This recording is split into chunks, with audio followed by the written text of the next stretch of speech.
All right, folks, buckle up. It's Wednesday, and we're going wide open. We got big money, small tire drama, PDRA drama, bracket, all sorts of stuff to talk about. It's unbelievable. We got a hell of a show for you guys today. Chris Hamilton, Boosted GT, Melanie Salemi, Elon Werner, Jimmy Dale, Lyle Barnett, Keith Haney. It's going to be a barn burner. Let's do this thing, guys. Listen, I've never had any problem expressing my opinions, but what we're doing here is bigger than that. These are conversations that need to be had in an unfiltered way. Drag racing's all I've ever done. It's all I care to do.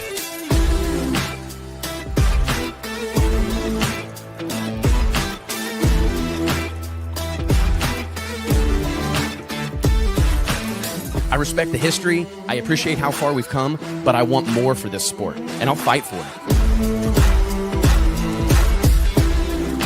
It's uncut, it's unfiltered. This is the show of shows. The biggest names in drag racing. No holds barred.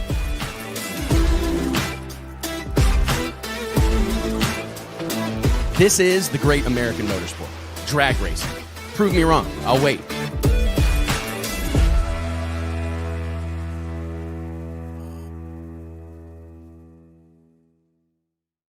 Hey gang, Wes Buck here, Drag Illustrated Magazine, checking in. It is Wednesday, April 9th, 2025. Hope you're doing well out there on the interwebs, and I appreciate it, as always, you guys joining us here around Ye Drag Racing Water Cooler as we dive into all sorts of different topics. Really widespread show today. I mean, we're kind of covering a lot of ground. We've got an absolutely stacked lineup for you today, and we aren't going to jack around too long. We're going to be diving into guests immediately, but as always, I want to remind you to smash that subscribe button, join the movement, help us spread the gospel of drag racing. We appreciate it. We've got a goal of hitting 100,000 subscribers in 2025, making progress, but it's going to take all of you to pull it off. So thanks for supporting us, and remember to like and subscribe. Mike, JT, what's up, boys? You guys ready to rock and roll? I thought we were gonna have a hell of a time one-upping last week, but here we are, right back in the thick of things with a gazillion people lined. Oh my gosh, let's give it up, Chris Hamilton, JT. I mean, we're doing it now. We're doing it now, ladies and gentlemen. Let's give it up for the one and only Boosted GT, Chris Hamilton, right down the road in Texas. What's up, brother? Thanks, man. Hey, I should have just drove over to your house and just sat next to you. I feel like you probably should have. Yeah. No, his wife's doing that. His wife sits beside him. Yeah. Let's just say hi. In between. Yeah, typically, man. Anyways, check in, let us know. Speaking of which, let us know where you're watching from. I always love to see how widespread of a crowd we can get here on the show. But Chris, we've got all sorts of stuff to cover. Mike and I are fresh off the PDRA East Coast Nationals. We had a ball out there at Galot Motorsports Park, one of my favorite tracks to go to in the entire country. But being that we've already got you here on the air, we might as well dive into some small tire talk. Tons of changes, all sorts of talk around speed promotions, racing, getting involved in the small tire scene, changing some things, bringing some new people in, whatever, all this different stuff. But I think one of the biggest storylines has been these 200,000 win small tire races. So how did this whole thing come to be? Well, first of all, I've been a small tire racer my whole life. That's, what I've started on. That's what I've tried to stay on, because I'll be honest, big tire racing, really not for me. So I've been really trying to push the small tire racing, especially with a network and large funding behind it. And it's taken, what season are we on? Season 8 now, to finally get some good money for small tire racers. All right. Those guys for the longest time have been kind of considered a filler class. I mean, let's just be real with each other. It was a filler class until the No Prep Kings cars were cooled down and ready to go another round, right? So this year, it's different. No longer are they, a filler class. They have their very own 2 races, and it's not little money either. Like, it's a lot of money they're racing for. $100,000 per race. That's $200,000 total between both the races. So, I mean, my God, that is a lot of money. I don't care who you are, right? Bro, that's a lot of money, like you said, for whatever class of drag racing. I mean, they don't routinely race for $100,000 in top fuel. So, I mean, it's pretty bonkers. And I think you make a good point. And I'll go all the way back to like Lights Out 1 and like Donald Long's radial tire movement. that he was driving the bus on. And you're right, like small tire racing, specifically radial tire cars, were kind of always parked in the weeds and, you know, a secondary thing, never given that spotlight. And then he started pouring the coals to it. And the next thing you know, radial tire, radial versus the world, X275, Pros 275, these classes become marquee attractions. And that's kind of like alongside the small tire no prep movement that's been hot for quite a while. You know, the 28, 10, 5 no prep deals, all the no time shootouts.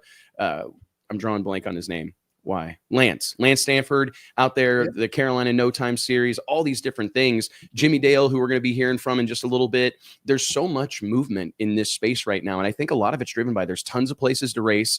And now you've got these big carrots dangling out there. I know you had like over 100 entries, I think, in the first day. Dude. So how has that whole process been? Of like, I'm sure the outpouring of support was overwhelming. It was insane. So how we did the first, so let me back up a little bit. The 2 races we're doing, it's pretty cool because the first race at Beach Bend is $100,000 to win, but it is a strictly no prep, you know, small tire, 28, 10, 5, no prep race. And then the second small tire race is the complete polar opposite of that, being it is a radial prep, fastest of the fastest, right? 100,000 to win. So we released the, I did a live feed to let the small tire racers know, hey, the lock-in website is open. Go in there, you know, put in your $200 to lock your spot in, and then we'll have the additional $300 at the race. So $500 total to race for $100,000. That's a bargain. But look, Wes, within 24 hours, our original goal was 64 cars. And oh my God, dude, we had 64 cars in like the first 10 hours after I went live. So we're like, well, we can't stop there. Let's just open it up to like, I don't know, 100. So we kept opening it up. And now, dude, we had to draw a line like 128. We're at 128. That was right at 24 hours. It took 24 hours to get 128 cars locked into that race. Dude, we had to cut it off. I mean, we'll be racing into Tuesday morning if we don't stop somewhere. But that's badass though, man. That just goes to show you like how many small tire guys are truly out there. They want to race for it. And, you know, it's an affordable entry to race for $100,000. And dude, those guys knocked it out of the park. They showed up in droves. Yeah, that's awesome, man. Tell us about the off the trailer deal. We're hearing that a lot. We did an off the trailer bonus at our Winter Series events. It kind of seems to be a bit of a movement. So tell us about that and how that came about.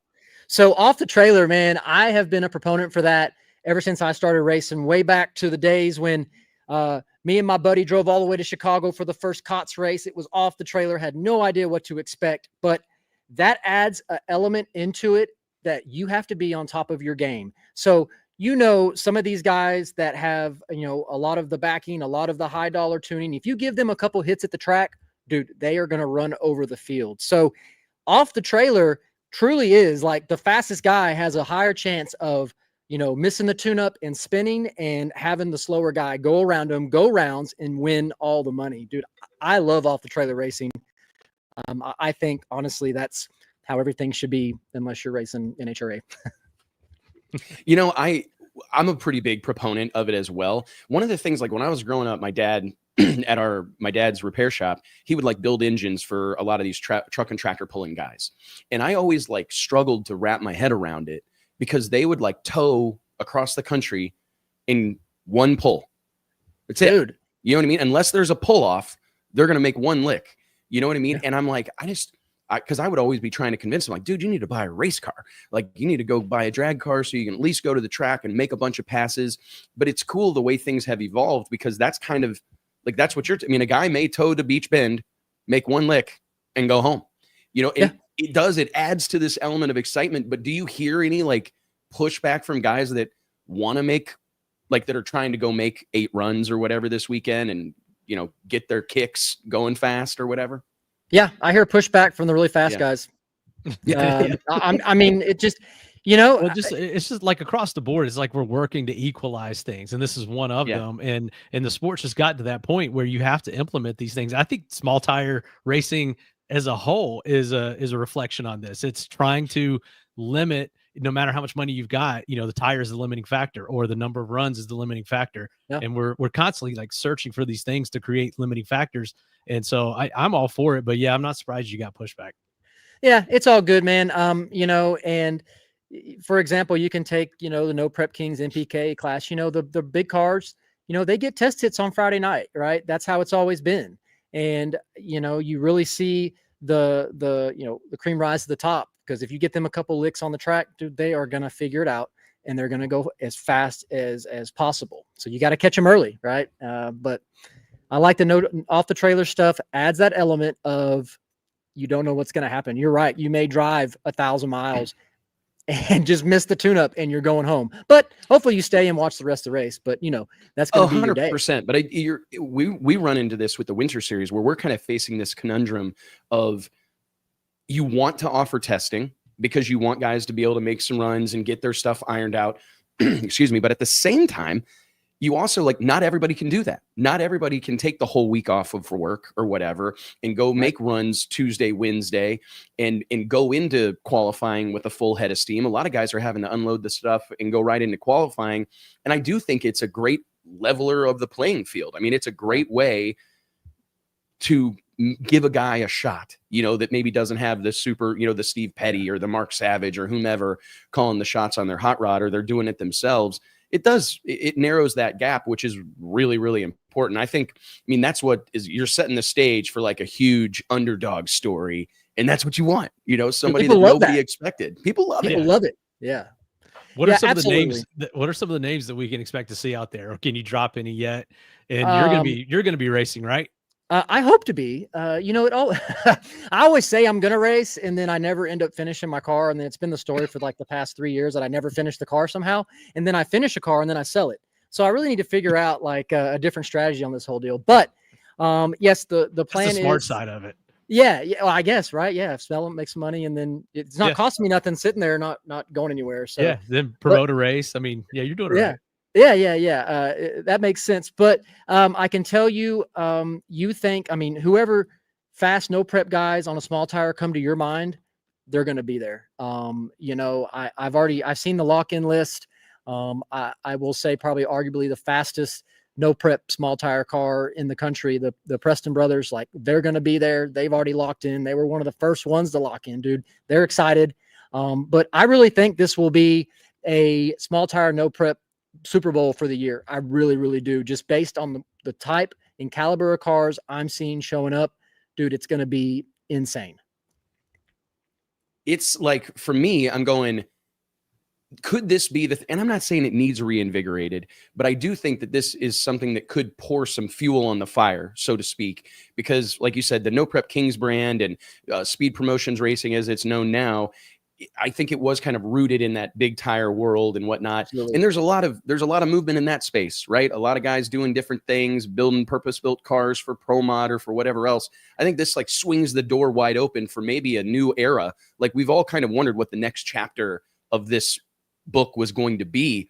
And if it's rooted in 100+ small tire cars going to battle for $100,000, I'm here for it.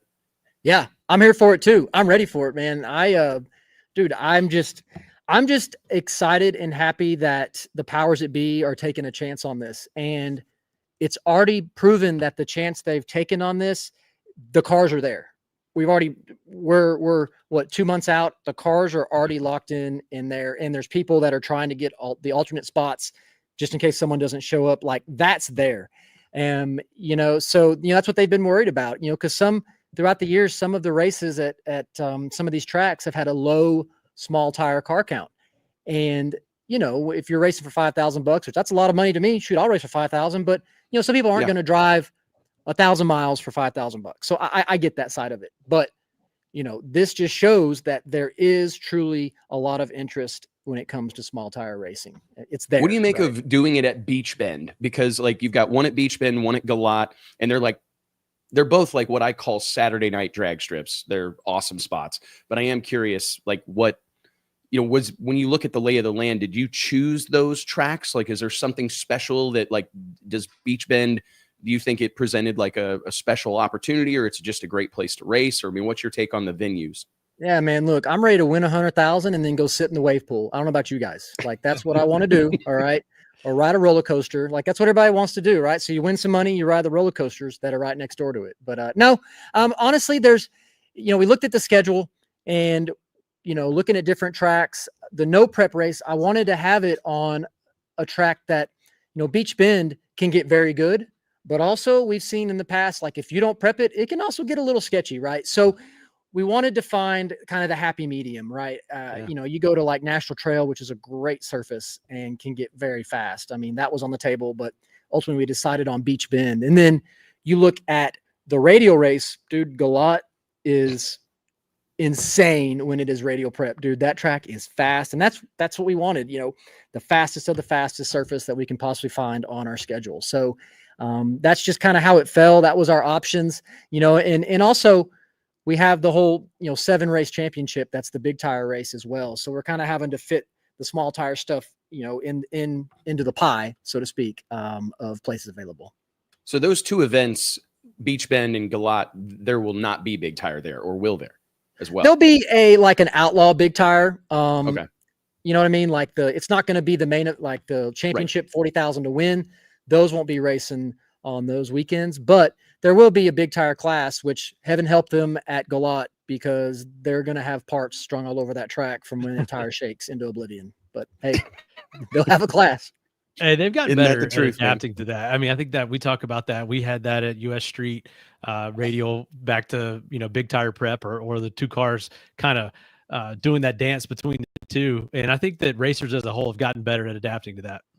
Dude, not me. When I had my orange car on big tires, dude, there's no telling what kind of pieces were going to hit me in the helmet when I launched, because it was so violent. And I just never quite figured it out. So you know what I did? I put it back on small tires. Yeah. No, do you think we'll see, will this swing the door open for some of the guys that maybe, like, do we expect to see the Ryan Martins or the, Sean Ellington, some of the guys that could probably put small tires on their cars or have a car that's purpose built for small tires? Will we see those cats in the mix? I would guarantee it. They'll be there. Ryan Martin and Sean Ellington, both, they can small tire, and they'll be there to small tire, because $100,000, a lot of money to win. And they think they're the fastest, right? I mean, Ryan Martin has won his fair share of small tire no prep races recently. And you know what? I want to see the battle between him and the Prestons. I think that's going to be off the chain, and I hope they run across each other at that race. But dude, those guys, they all think they're the fastest, right? But this is their time to prove it. So question on the 128 entries, holy shit, that's a lot of racing.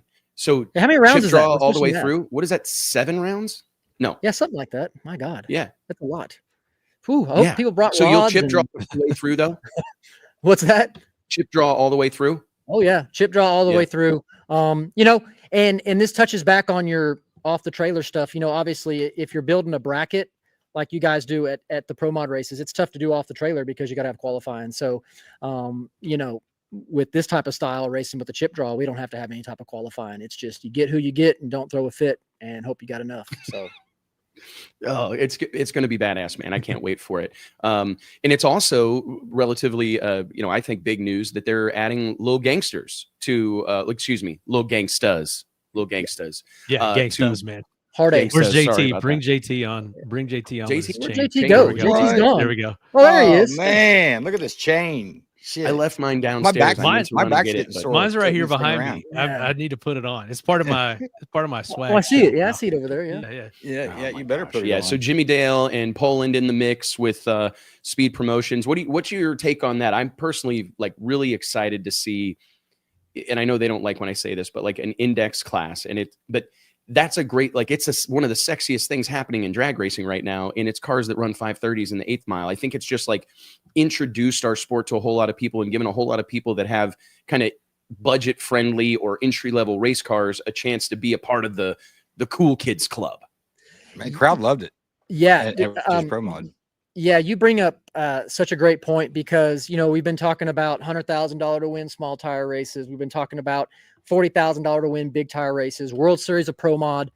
The everyday person can't afford to run any of those classes, but Lil Gangsters gives them the avenue, the venue. You don't need a lot of money to go a 530. Like, dude, the junkyard LSs that you pull out of the, out of your Suburban, with a little bit of modifications can go a 530 in the right chassis. So that gives those guys a breath of fresh air, a place to do it, and a place to win a lot of money while doing it. So I am for it. I'm a proponent for that class. I think we needed something like that. It was huge at your event. You proved that we needed something like that. I love what they're doing with it, but I'm gonna tell you, who would have thought 5 years ago that a 530 index class would be as big as it is? It's crazy, man, because I really think it's probably like amongst the hot. If we had to do like a hot list, yeah, of the top 10 or top 5 most like hottest things happening in the sport today, there's no doubt Lil Gangsters is on that list, and I think it's just magical. Like I'm not trying to be like too like throw around the hyperbole or whatever, but it's like it's such a great thing because you want people to. You want that like aspirational culture. You want people to want to be a part of something. And for the longest time, I think bracket racers in general and the kind of index contingent as a whole have kind of felt like left out of the cool kids club, Yeah. And all of a sudden, with the flip of a switch, just with a change of name and a new fresh approach and a fresh set of eyes, like 530 index is like the hottest shit on the planet. And it's 530 index. I mean, it's mind blowing. But you're right. I mean, you guys are going to win more money than they've got invested in their car by 2 or 3 fold. Yeah. I mean, so I didn't come from a bracket racing background at all. I've always been heads up, and, up until Lil Gangsters coming out and doing what they're doing, bracket racing to me, I'd be at the track, it'd be 7 a.m. and you'd have Bill with his 650 index car or whatever bracket car revving it up at 7 a.m., getting the double humps hot, ready for the round, right? And so that was my experience with bracket racers as a whole. But dude, you're absolutely right, man. They now have an avenue to do what they do. They're a part of the cool kids club or whatever. They get to come to these badass races and show what they can do. And those guys, some of those bracket racer guys that have been doing it for years, are absolutely lethal on the tree, and they can run a 530 with their eyes closed. I'm sure of it. It's just insane. It's bananas, man. It's an awesome thing for the sport of drag racing, and so is everything you're doing, Chris. We appreciate you taking some time to shoot the shit with us here on the show. We appreciate it. We're looking forward to seeing you, if not at Beach Bend, maybe sooner. Hopefully, I don't know, when's the MPK kicks off next month, right? April? Yeah. It kicks off May 9th and 10th in Formosa, California, which I've never raced I've never raced at a track in California. Let me clarify that. But I've never been to Formosa. I think it's up in Bakersfield. But yeah, that's our kickoff event. That race, 40,000 to win. Look, anybody can come race there. All right. The rules are very, very relaxed now for that big tire class. So, if you think you're fast enough, come out and race. I think it's just steel roof, steel quarters is the only rule for that class. So perfect. Yeah. Dude, bring whatever. But again, 40,000 to win. There's 7 races total for the 40,000. There's a championship money at the very end of the season. But yeah, dude, May 9th and 10th is when we kick it off, and I am super excited. And I hope we get some people that haven't raced before. I hope they come out and check it out, because it really is a lot of fun. It's a great environment, man. I think what I say it all the time, and I don't mean to beat a dead horse, but like if you look back at the last 10, 12 years and what Street Outlaws and No Prep Kings has meant to the sport of drag racing, and the way that going back to the Cool Kids Club, just helping us make it fashionable to be a car guy again, making it fashionable to be a gearhead. It's incredible, the work, what it's done for our sport across the board, man. We couldn't be more appreciative, buddy. I appreciate you. If you need anything, let us know. Let's give it up for Chris Hamilton, Boosted GT. Appreciate you, brother. Thanks, y'all. Appreciate you. Thanks, buddy. Yep. Okay. Bye. All right, guys. Hey, let me take a quick second here and thank some sponsors. I want to give a quick shout out to Tommy Cunningham and the whole gang at Stroud Safety. Each and every episode of the Westbuck Show is made possible by our friends at Stroud Safety. They're known for their top quality racing safety equipment, from drag chutes and seatbelts to fire suits and blankets, all 100% made in America. Matter of fact, I was up at Stroud Safety in Oklahoma City yesterday and stitching on a parachute bag. I mean, hey, I think maybe somebody's going to buy a parachute that got stitched up by me, guys. So anyways, log on to Stroud. I hope they marked that one. Support those who support us. Guys, is my internet fixing up, Mike? It seems better on this. No, not really. You'll find that parachute in the bargain bin at StroudSafety.com. I did screw up. So the first one I did good, and the second one I did good, but the third one, I think it ran out of string or whatever, and it screwed up. So anyways, you only need to. I asked her. Who's good? Yeah. Yep. I asked her, I think Maria was the one helping me. And I asked Maria, I said, hey, can you fix that? She's like, oh, yeah, it's fine. It's fine. It's fine. So anyways, but it was a lot of fun, man. They got all sorts of stuff going on up there. They got like new fabric for fire suits that we were, blowing through and seeing how awesome it is. We were looking at Tommy and Mama the gang. Sue, They actually Mama sent Sue someone. is she's the quality control. So she's going to check it out Mama first. So Sue, we're good. You're probably it was forgetting Robin. then. Robin, that's right. Yeah. So anyways, man, what a great time. Then we went to the Lakers game last night.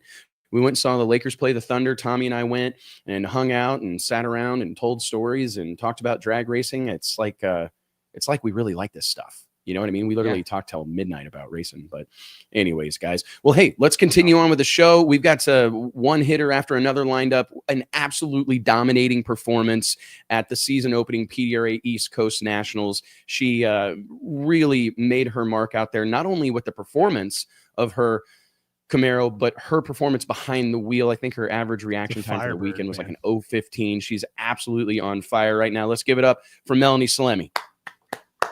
Up, I'm the only one clapping. I hate it when I'm the only one What do you clapping. mean? I just He clapped, said bro. Camaro, Melanie. Yeah, he said Oh, Camaro. sorry, my bad. That's okay. Yeah, Firebird, right? I was gonna wear my Bills shirt, but I didn't want you to be upset. Oh, I hate for you to see this Oh, little she- guy right here. Oh my God. Yeah. She Your hadn't worst gotten nightmare. a chance to rub it in yet, man. She was looking for you. Everybody was looking for JT at Galat. They were looking for Everybody. a It Coors was Light crazy. to just manifest out of nowhere. They were looking for you. T. But Fletcher hasn't let up. About every week I get some reel I'm from sure. him. Yeah, I'm like, yeah, I'm not watching it. Oh yeah, they're not going to let you live that. Yeah, you're gonna hear about it for a hot minute. Melanie, what is going on? What a weekend you guys had. I mean, just like it was great. First and foremost, it was fantastic to spend some time with you guys. I got to hang out a bunch with your husband, John, you, Jim, the whole team, Evan, but also the whole Steve King Gene pilot operation. Got to hang out with Chad and Jeff and, of course, Jess Malante, who's an absolute legend. But the whole group, it was great. I mean, he welcomed us in and showed us a great time, and we had a ball, and I'm very thankful for it. But just the overall vibe out there was fantastic. Like it just felt like there was a palpable energy there. At Galat Motorsports Park, which is an incredible facility, but we can talk about that in a minute. But just kind of take us through your weekend. I mean, did you feel like things were coming together? Did you have any notion based on, I know you guys did a ton of testing, ran the wheels off that thing. And so you went in with a full head of steam, ran well at the Winter Series, carried that momentum into Galat. But I mean, you couldn't have asked for it to come together any better than it did.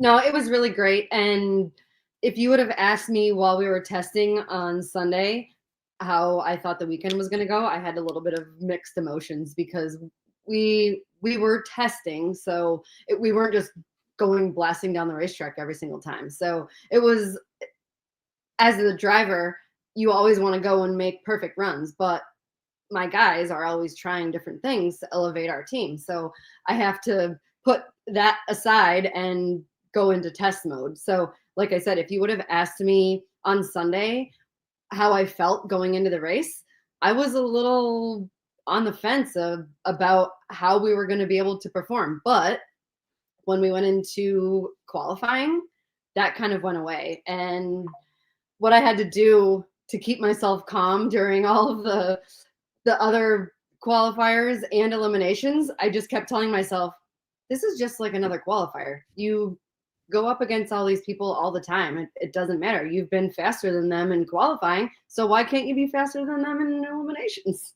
So that's how I kept myself calm during eliminations, and just was able to be really good on the tree. I had a wonderful race car underneath me, and that's a lot of it also. When you have a good race car underneath you, driving it is easy. We actually talked about that 2 weeks ago, I think, with Paul Lee, right after he'd won his first career NHRA Nitro Funny Car race. He talked about just how much his driving improved whenever he had confidence in the car. Like when you know the thing, you've got a hot rod and you know it's going to make the trip, it has a massive impact on your performance on the starting line.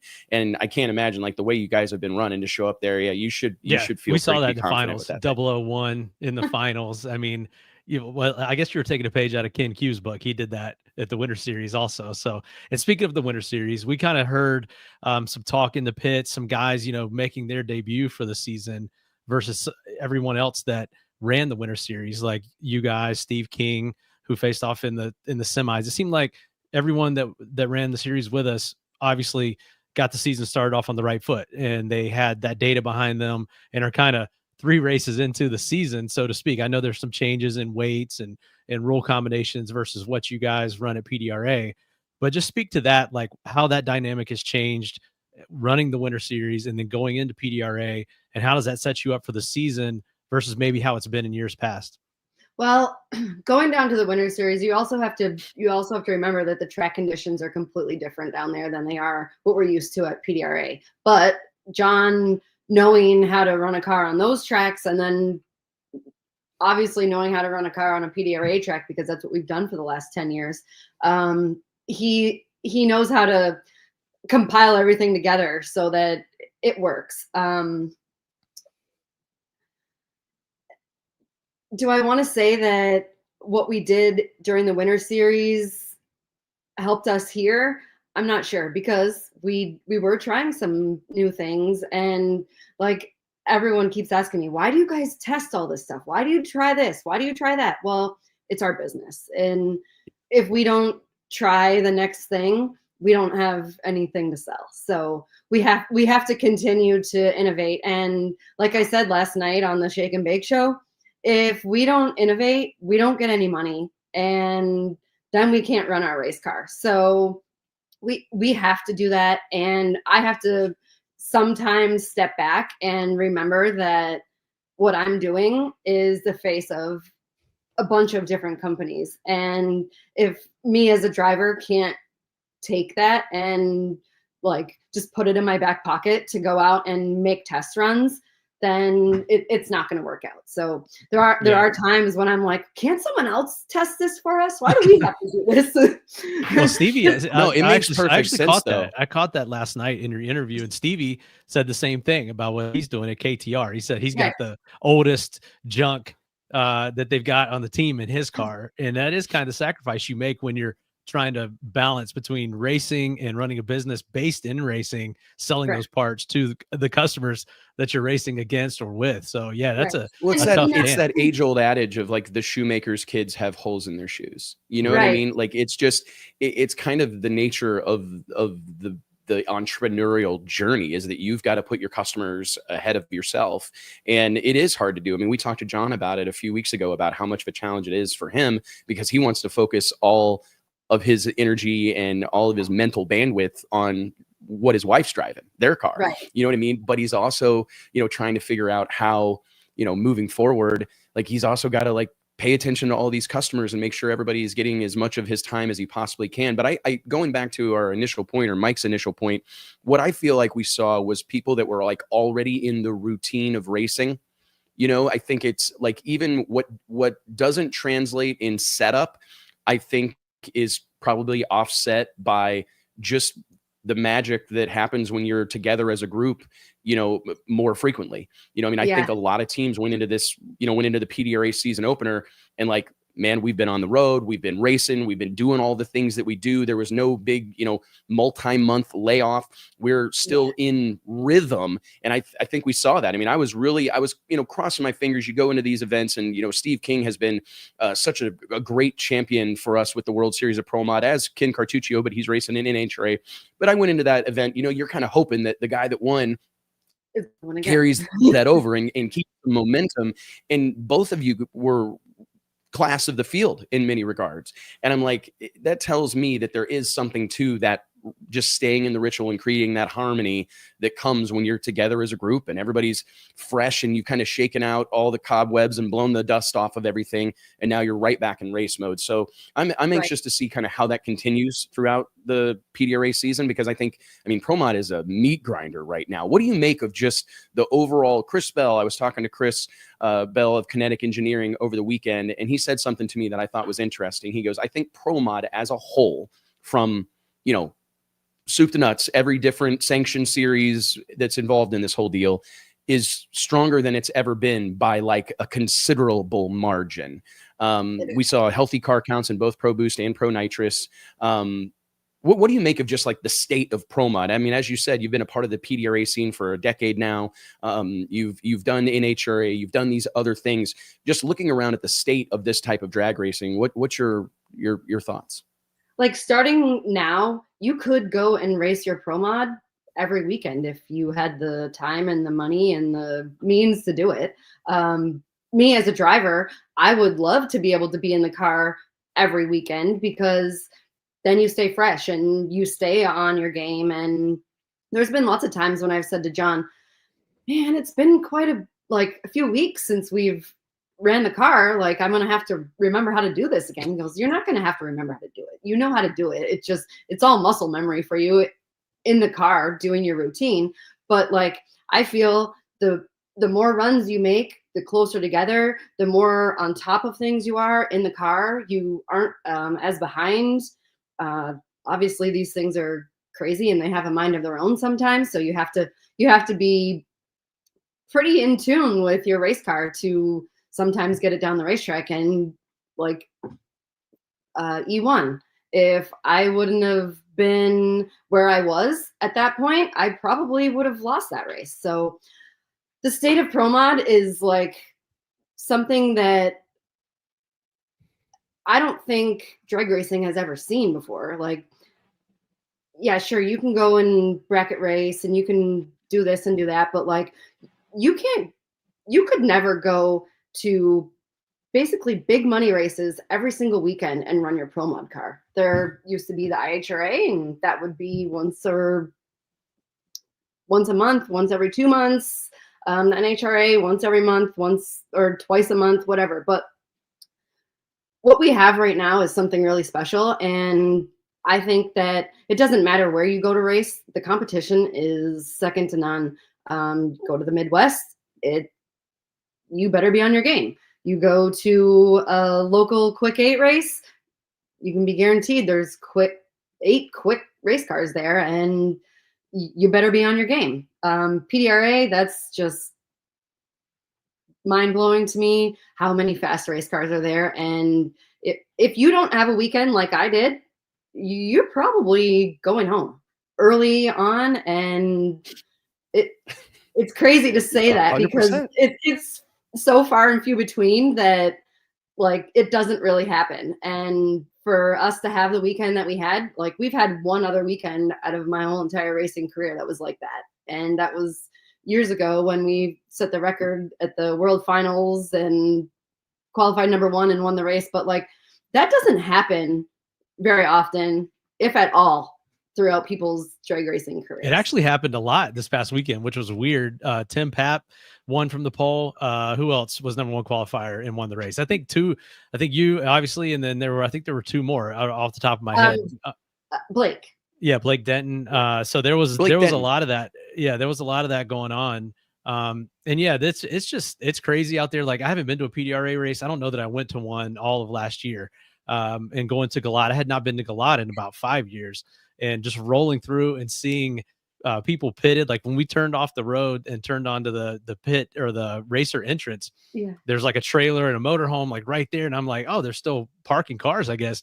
No, they're pitted they're parked right out there on that road. And then they're off in the grass there before you get to the gate. I had never seen that at Galot. So I think that type of racing is as strong as it's ever been. And yeah. And even the sportsman racers, and they had a hell of a crowd out there. Yeah. Like Lucas. Yeah, I mean they had a great crowd. Yeah, absolutely. It was wonderful. And like I said last night, the music throughout the day, we just happened to be right across from one of the speakers, and our pit was like the fans were coming over and having a dance party because the racer had left beside us. So we had this big open area, and it was very welcoming to everybody, and it was wonderful. It was so good. Yeah, it was a great weekend. That's such a cool racetrack, just as a whole. Like it's like luxurious and nice bathrooms, nice concession stands, beautiful tower, beautiful racetrack, badass scoreboards, but it great still PA. has that PA is like a concert speaker system. So no matter where you are, you were hearing that thing. Yeah. I was impressed, man. I was walking around and I'm like, okay, I want a PA like this. Like I mean, you could hear every word that the announcers were saying, no matter where you were at. You know, it's absolutely crazy, man. My internet getting worse, Mike, you said? Yeah, I don't know. Yeah, it's in and out. I think we're hanging on by a thread here. All right, we're hanging on by a thread. I'll make sure that my kids aren't even home, so yeah, they shouldn't be like Sophia streaming some movie. It's or the whatever. bird buddy. Yeah, it's she's the bird probably feeder, downloading man. an update. The bird feeder is going off. It is. With It's our bird videos. feeder. It's crazy, man. It's absolutely crazy. Mike, go ahead. I think you've got a question queued up.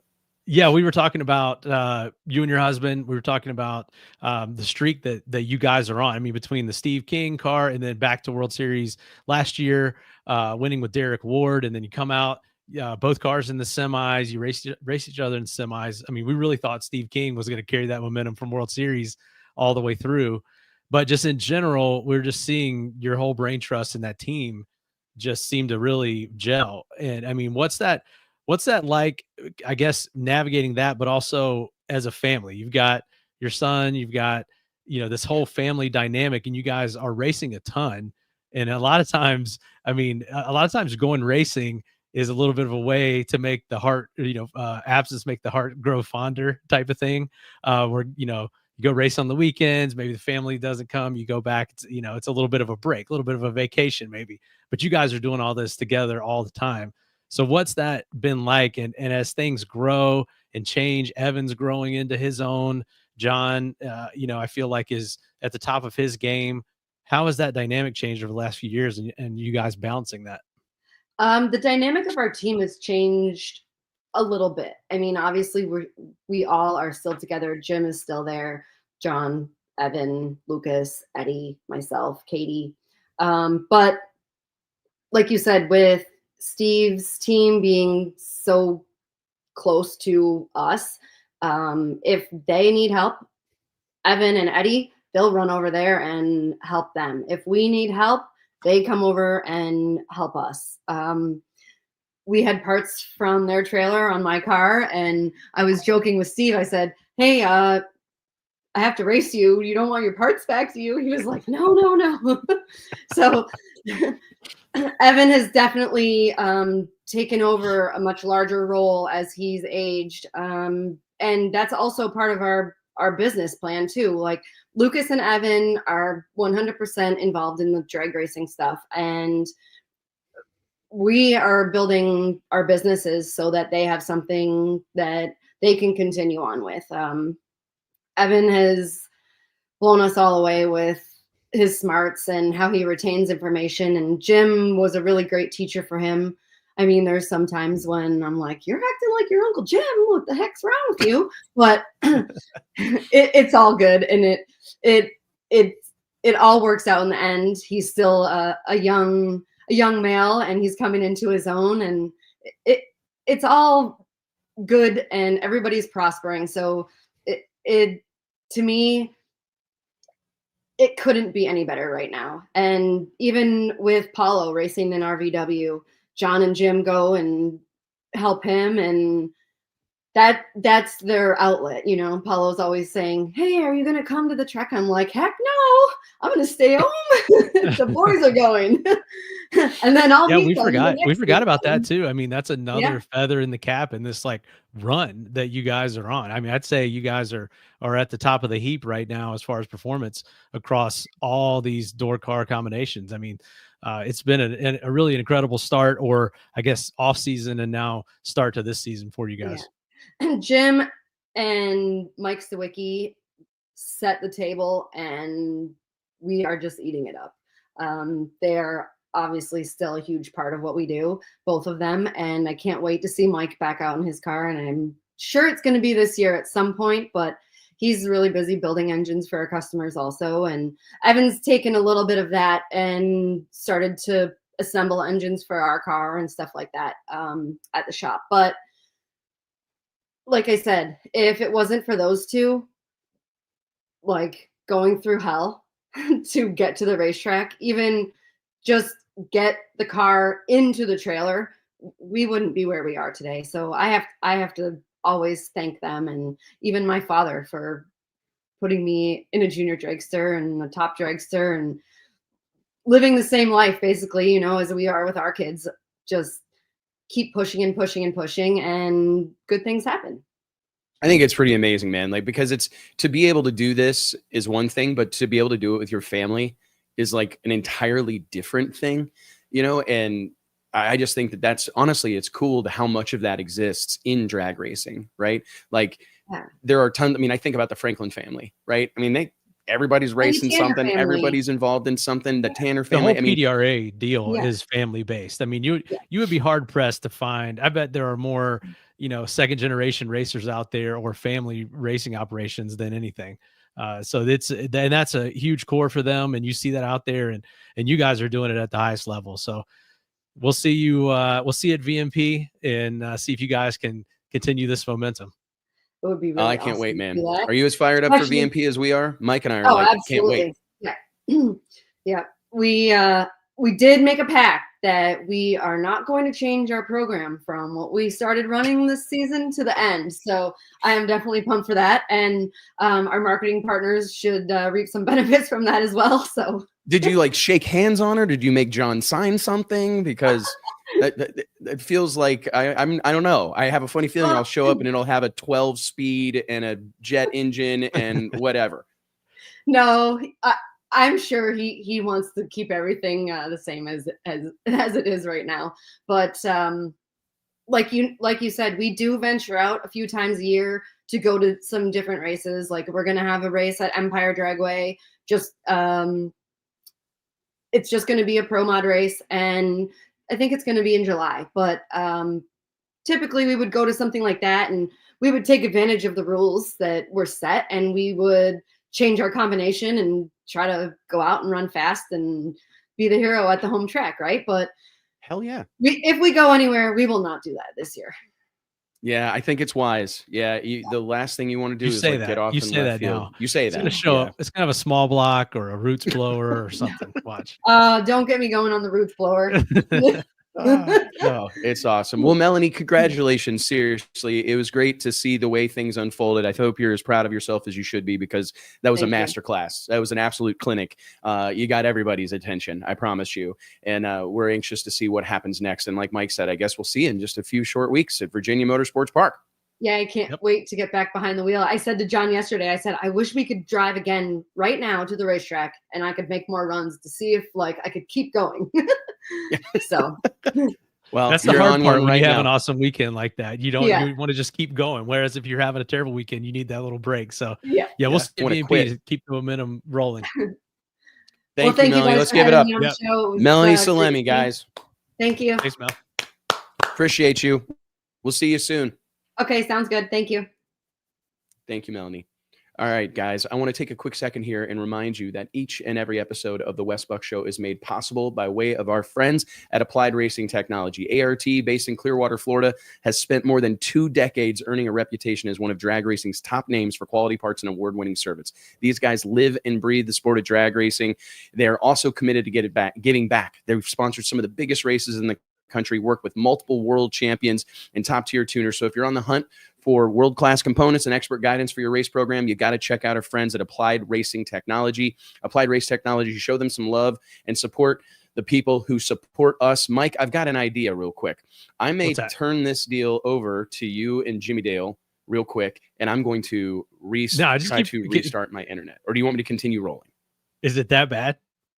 I don't know. Is it that bad for everybody? Comment. Give us a comment. Is Wes's internet dial-up level for everybody? Jimmy Dale says no. It might just be something going on our end with the studio. So we're going to keep rolling. All right, we're going to keep rolling. Fair enough. Ladies and gentlemen, without any further ado, we got to give it up for probably a couple of the hottest promoters in the game right now. Hottest promoters in the game. The one and only Michael Poland and Jimmy Dale. What's up, boys? Oh, already 2 seconds into Jimmy Dale being on the show, and it's Jimmy Dale for president. Jimmy Dale for president. Jimmy Dale, we call Jimmy Dale. Have to get some shirts made like Poland did. That's awesome. Hey, y'all see how this guy's over here? Bad making them. This guy's over here chilling. I'm packed in the damn G8 like sardines. I'm at the gas station. Hey, you got a G? Poland's got a G8. Gas station right now. Where are you at? You're in your car with the AC. I'm at the gas station. Yeah, because you told me to meet you at Modell's shop. I pulled up at Modell's shop, sat there for 10 minutes till Billy Dale said, "Yeah, my dad already left." You didn't even call me. Done with you today. Damn, airing out laundry here on the show. We got Jimmy Dale at the damn gas station getting Get tacos, real. which is a questionable decision in itself. No, hey, the taco spot that he's at is hands down the best Is it? tacos in DFW. All right, we'll have to go there. Really? Next time. Yeah. Talk about Okay, your I'm internet. interested now. Look at Now your you've got internet. my attention. Oh, raggedy Now you've got ass my internet. attention. Between Poland, man, we could do with these guys with the internet, man. They're both struggling. Yeah, like that damn Obama phone. They know Trump's in office now, right? Yeah, you got to that's give right. up the Obama phone.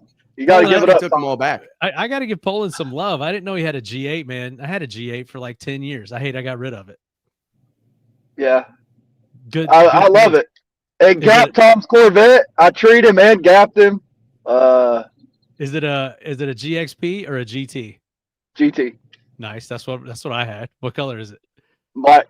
Oh, sweet. Mine was silver. Black with it's got like the red bucket seats in Yeah, it. mine had the red. Man, good car. It's got a Texas speed motor in it. It's got a Texas speed motor in it. And he's over here bragging about beating my bone stock Corvette. Ask Mine him what didn't have happened with that. my new Corvette. No, hey, where's Murder? Somebody tag Murdered over Danny Parker in here, and we can get the video proof where I gapped that new Corvette after I gapped the other one and he waffled it off. Is that why you got rid of it, Gunner? Yes. You got your doors blown off by Poland? Oh. Yeah, just Obama phone just exited the chat. I told him, you better not even look at my brown car this weekend. You look at that brown car, I'm going to smear it right across your face. What you know? Oh my God, Right Jimmy now. Dale. So take us through. I mean, it's game time, right? We've got Small Tire Gangsters taking over Yellow Belly Drag Strip this weekend. It's the talk of town here in DFW and all over the internet. Cars stacked like firewood, big money, 40 grand up for grabs.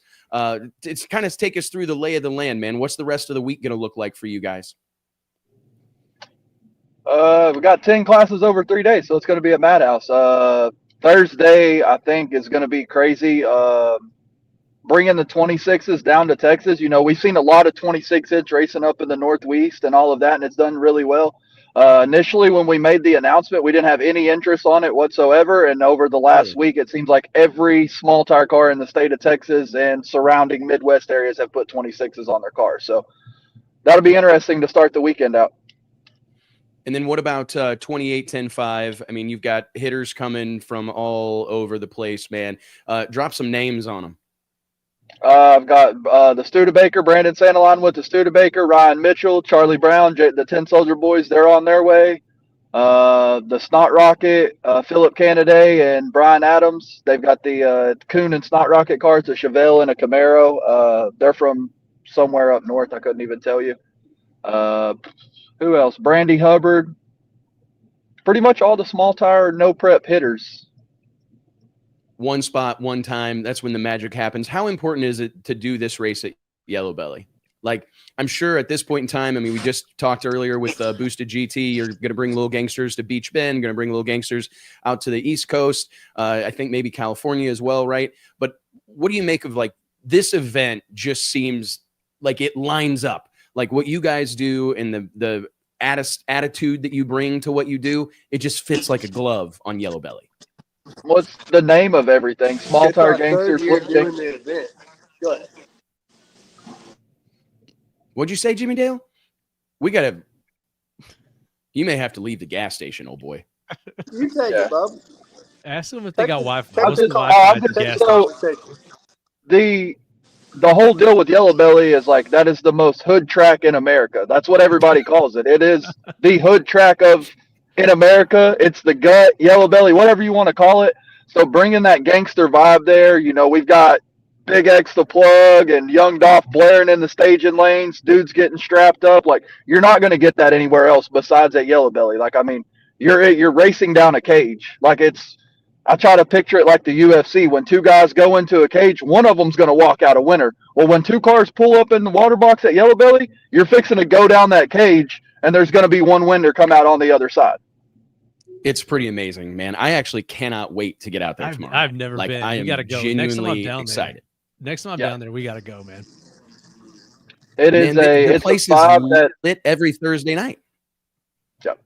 It's unbelievable, man. It really is. You're not, you don't get, we race all over the country. We've been to the big stuff. We've been to small stuff. Like, you don't get the vibe Yellow Belly anywhere else. Like, I mean, there's dice tables on the starting line. Like, there's cars almost running over dice tables. Like, you're not going to get that anywhere else besides Yellow Belly. Like, I tell everybody, for Yellow Belly, when you pull in the gate and you sign This that internet waiver, sucks as bad as that G8 does. you just pretty much released all laws of the state of Texas once you come through that gate. There's no laws in Yellow Belly. It's whatever happens, happens. Yeah, normally when they have you sign that waiver, you're not too worried about it, but you're saying that Yellow Belly, you better read the fine print and know what you're doing when you sign that waiver. There is no waiver. Yeah. Yeah, there is a waiver. There is all of that stuff, but you're signing a waiver of like a release of liability or whatever. But really, you're just saying, yeah, all the state laws, they don't matter here. State of Texas it's its own island. It's its own territory. I mean, you guys are busy. You know, obviously all this stuff you got going on, but we've been talking about Lil Gangsters before you got even on the show. We hear, like, we were at PDRA this past weekend. We're hearing about Lil Gangsters. We're hearing about it everywhere. How are you guys keeping up with the demand for this class and kind of just the explosion that seems to have happened over the last few months, which we know in large part is due to a World Series of Pro Mod, but we're not going to take too much credit for it. What were they saying at the PDRA? What were they saying? I mean, just talking about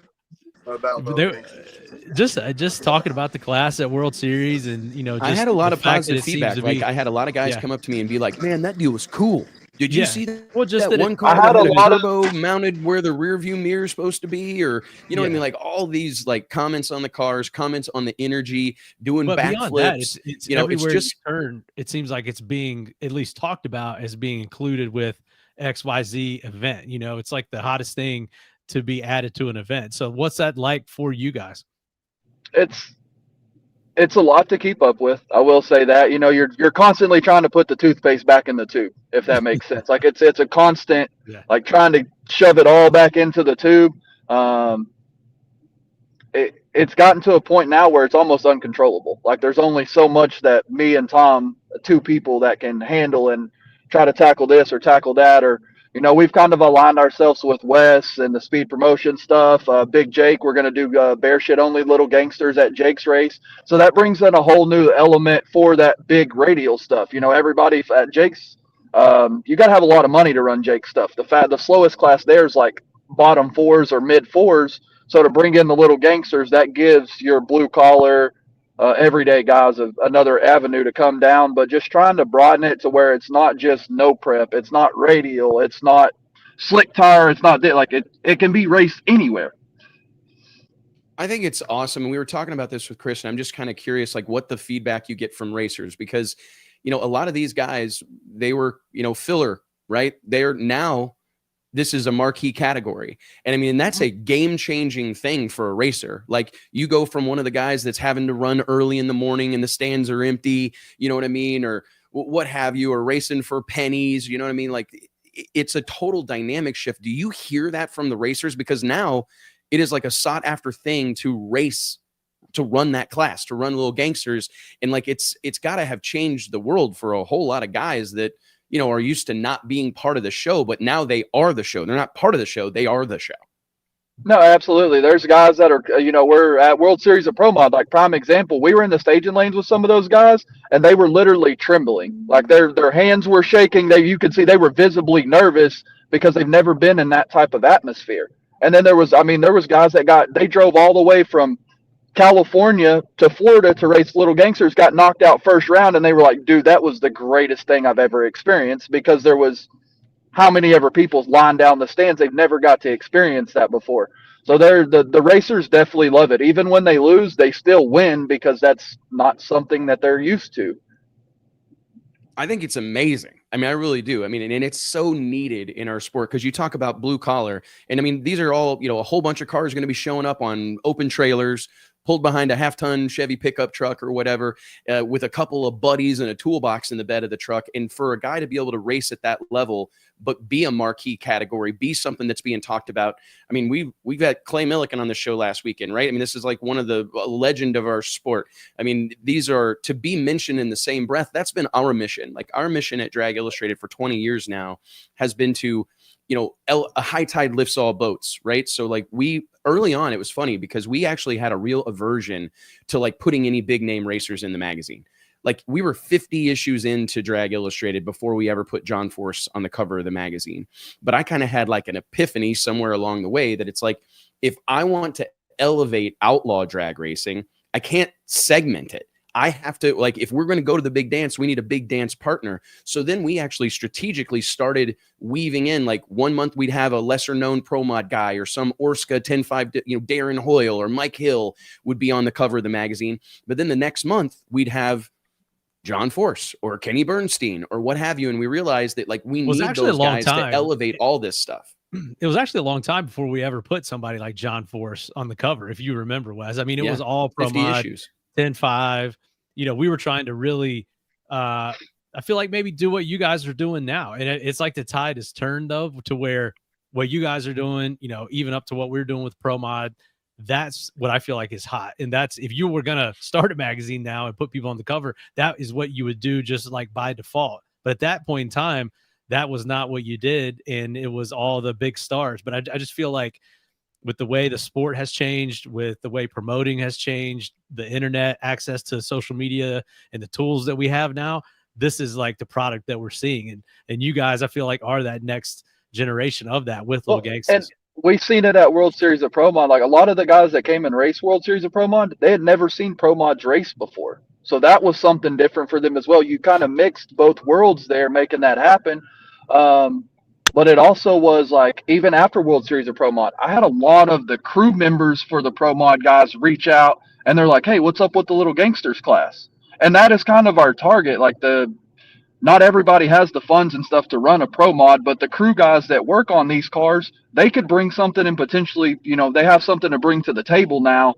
And that was cool. Like after a couple of rounds, I turned around on Lil Gangsters, and there was Pro Mod drivers standing up there watching the Lil Gangsters happen, and they were very curious, asking questions and poking around. And I told Jimmy Dale at that point, like, I think we're doing something right here. Oh, like, there was a ton of talk, man. I mean, there was a ton of talk leading up to it, during, after. We were like, oh man, this deal, it seemed like a late addition to what we were doing, but then it ended up really taking off and added a lot to the show. And we continued to hear about it for weeks afterwards, didn't we, Wes? I mean, a lot of, like you said, from the racers themselves and the crew members and guys that weren't exposed to it before that, it was the talk of the town for sure.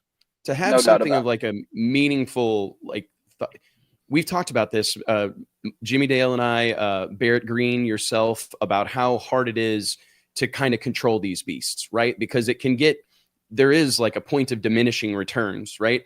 What's your kind of take on, I feel like we've seen it to a certain extent with Drag and Drive. Like initially there was one Drag and Drive race, and then there was two, and then there was 200, and it exploded, and it was a fantastic thing, don't be wrong, but it also seems difficult to maintain, right? And I've, one of the things that I preach to Jimmy Dale all the time is sustainability. Like, we got to keep this sustainable. You got to keep it something that you can continue to grow over the course of time, because you don't ever want to have to go backwards, right? Or see it kind of eat itself alive, because that will happen. I mean, as the money gets bigger, you're already seeing it. You're going to have better and better racers with better equipment showing up to do this. So I guess my question is, what do you make of the challenge? Because I don't know if there's an answer, but I'm just curious for your perspective of like how you managed that over the course of time. And, for the longest time, Limited Drag Radial, as an example, I think they had kind of a gentleman's agreement that they were never going to charge or pay any more than $5,000, because they wanted to keep the Manny Bajingas of the world, or what have you, from coming down and running that class and running over top of everybody. And what do you make of that whole dynamic, and how to preserve it for as long as you can? I think just staying true to, like, for me and Jimmy Dale, just staying true to ourselves and what we started with our rule set. There's 530 indexes popping up everywhere, but a lot of them don't follow the rule set. And then just my biggest challenge thus far has just been, you know, everybody and their mom wants to do a Little Gangsters. I've been hit up pretty much from every track around the country, and I've done really well just being truthful with people and telling them straight up, like, I've already got something planned this weekend. I can't do it this weekend. Can we find a different weekend? And just try not to book the same thing on top of over and over again, if you will, and watering it down. Like that's I feel like it could be sustained if you don't water it down and you keep, like, you know, a lot of the companies have came on board and supported us a lot with this deal. That's how the payouts are as big as they are for a lot of the Little Gangsters, is the companies that are behind it, because they see the marketing opportunity there with the blue collar guys. Like, that's where a lot of the funds come from, or sales, I should say, come from with a lot of these companies, is the blue collar guys. So kind of mixing the bigger companies with the blue collar guys, and then, like I said, just making sure that, you know, I work. Basically, we have it trademarked and all of that. Just trying to make sure that we don't book as, you know, a bunch of races on top of each other, or where you have one every single weekend for 3 months straight. Like that'll burn holes in people's pocket faster than anything. No doubt, man. It's a real interesting thing. Just last thing before we cut you loose, Pullen, and I appreciate you taking some time. I know you guys are starting testing tonight. Going to run tomorrow. I need a couple of details. First and foremost, how hard has it been to just deal with personally? There's been a lot of that. And this, you know, almost everything is kind of a monkey see, monkey do deal. But has it been hard to, like, control yourself, or when you see people trying to adopt your deal and make it their own? So I'm pretty level-headed when it comes, like, most of the time I'm pretty level-headed. I do fly off the rails from time to time. But I've told Tom, like, in the situation that we're in, and this isn't like me bragging on myself or bragging on Tom at all, but we've built a really large following between the two of us. And just trying to kind of went blank, just spaced out on there. I'm trying to figure out how to word that. You've built this big following, and you're probably going to have to accept the fact that people are going to try to rip your deal off. Yes, and the people are going to take it, but the situation is that if me or Jimmy Dale go and fly off the handle on those people, it's going to bring 40,000 or 50,000 eyes to that market or to that person that wasn't going to get it if we just don't address it at all. So there is a lot of them that are happening that we have phone conversations in private, but we choose not to address those, just because it's like, if we go make a big deal about it, that just brings way more light to it than it was ever going to get. So you kind of have to pick and choose your battles there. It's like one of those, you're kind of damned if you do, damned if you don't. Well, I'll just be don't on this side, because I don't want to give them the credit that they don't. I'm not saying they don't deserve it, like, by any means. Everybody puts in a different amount of work. But if you're knocking my shit off, I'm not going to go argue with you or fight with you or this or that. Like, it's just part of it. I got to tell you, Poland, you're a smart young man. And I think that is just an admirable approach, because in this day and age, especially with young people, you've got the ability to communicate with the masses and let every thought and feeling you have, right, go out to the masses. And I don't see a lot of people exercise restraint. And I think that's a fantastic thing, because you don't want to, you're 100% correct. I mean, you guys are doing a whole lot more for XYZ track or promoter or whatever by talking about it or having some big meltdown than if you just ignore it entirely and let them do whatever they're going to do, because they're going to, right?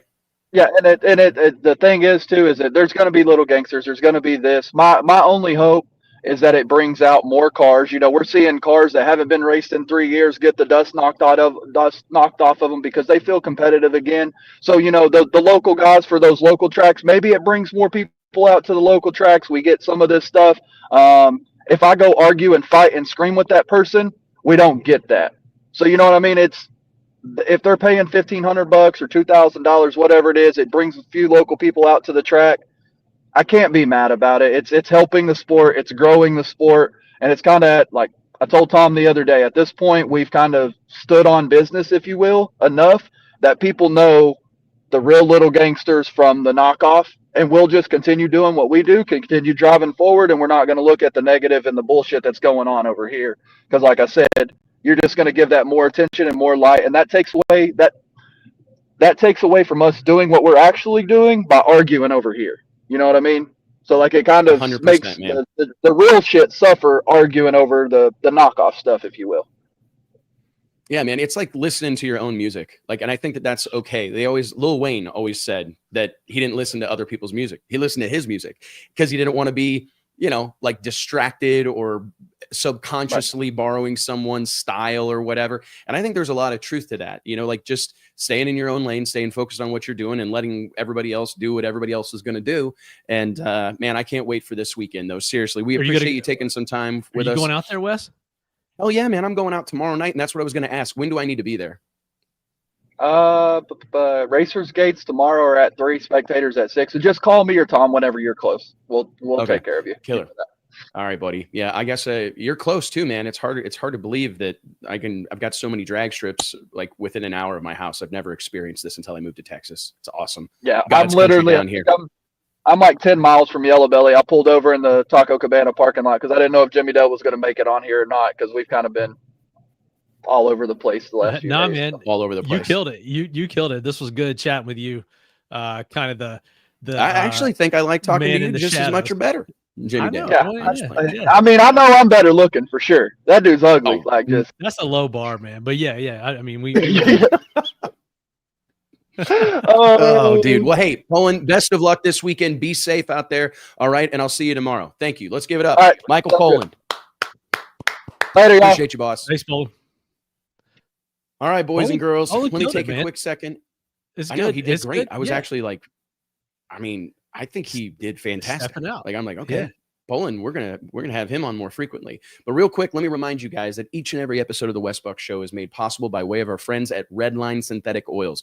Redline has a reputation with racers and hardcore enthusiasts for creating products that perform and protect better than any on the market, and they've been doing it since 1979. Whether it's your race car, your tow rig, your motorcycle, or your lawnmower, when you think about lubricants, you need to think about Redline. For more information, log on to redlineoil.com.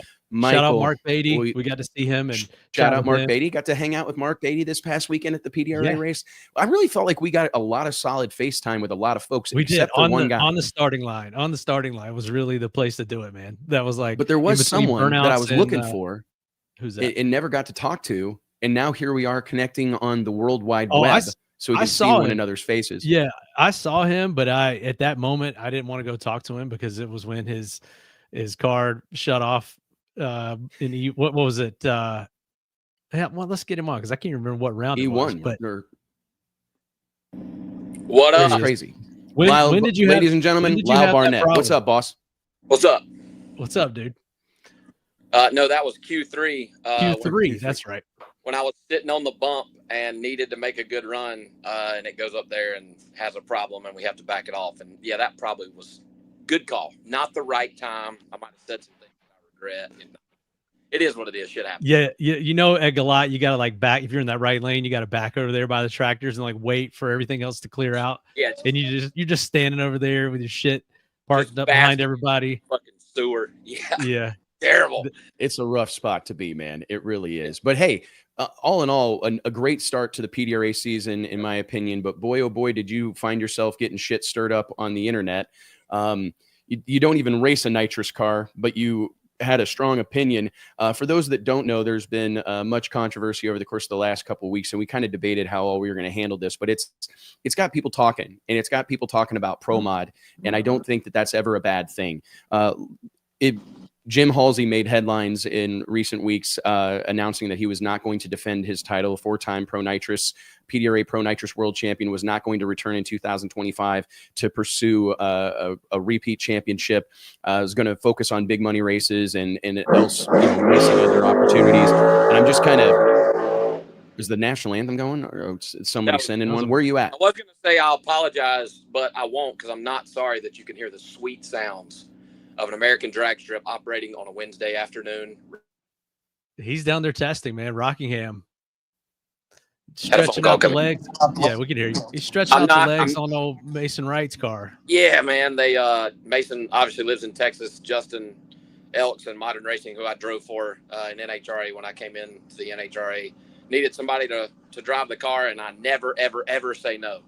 Laps are good. But anyway, yeah, Halsey made his post, and I just simply disagreed and backed the PDRA on what he said, and short of the long, Jim said that he felt that the PDRA's rule change halted the progression of the class, slowing them down, and he went on for a little bit, was very professional about it. And I felt like my response was pretty professional in the fact that I disagree that, and I'm going to use him as an example because he's a friend and he's part.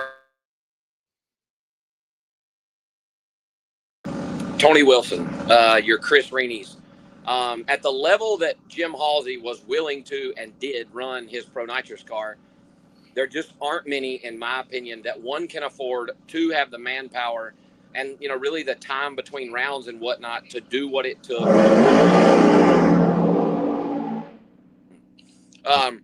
To do what it took to service those things and keep them running the ET and the speed that Jim was running.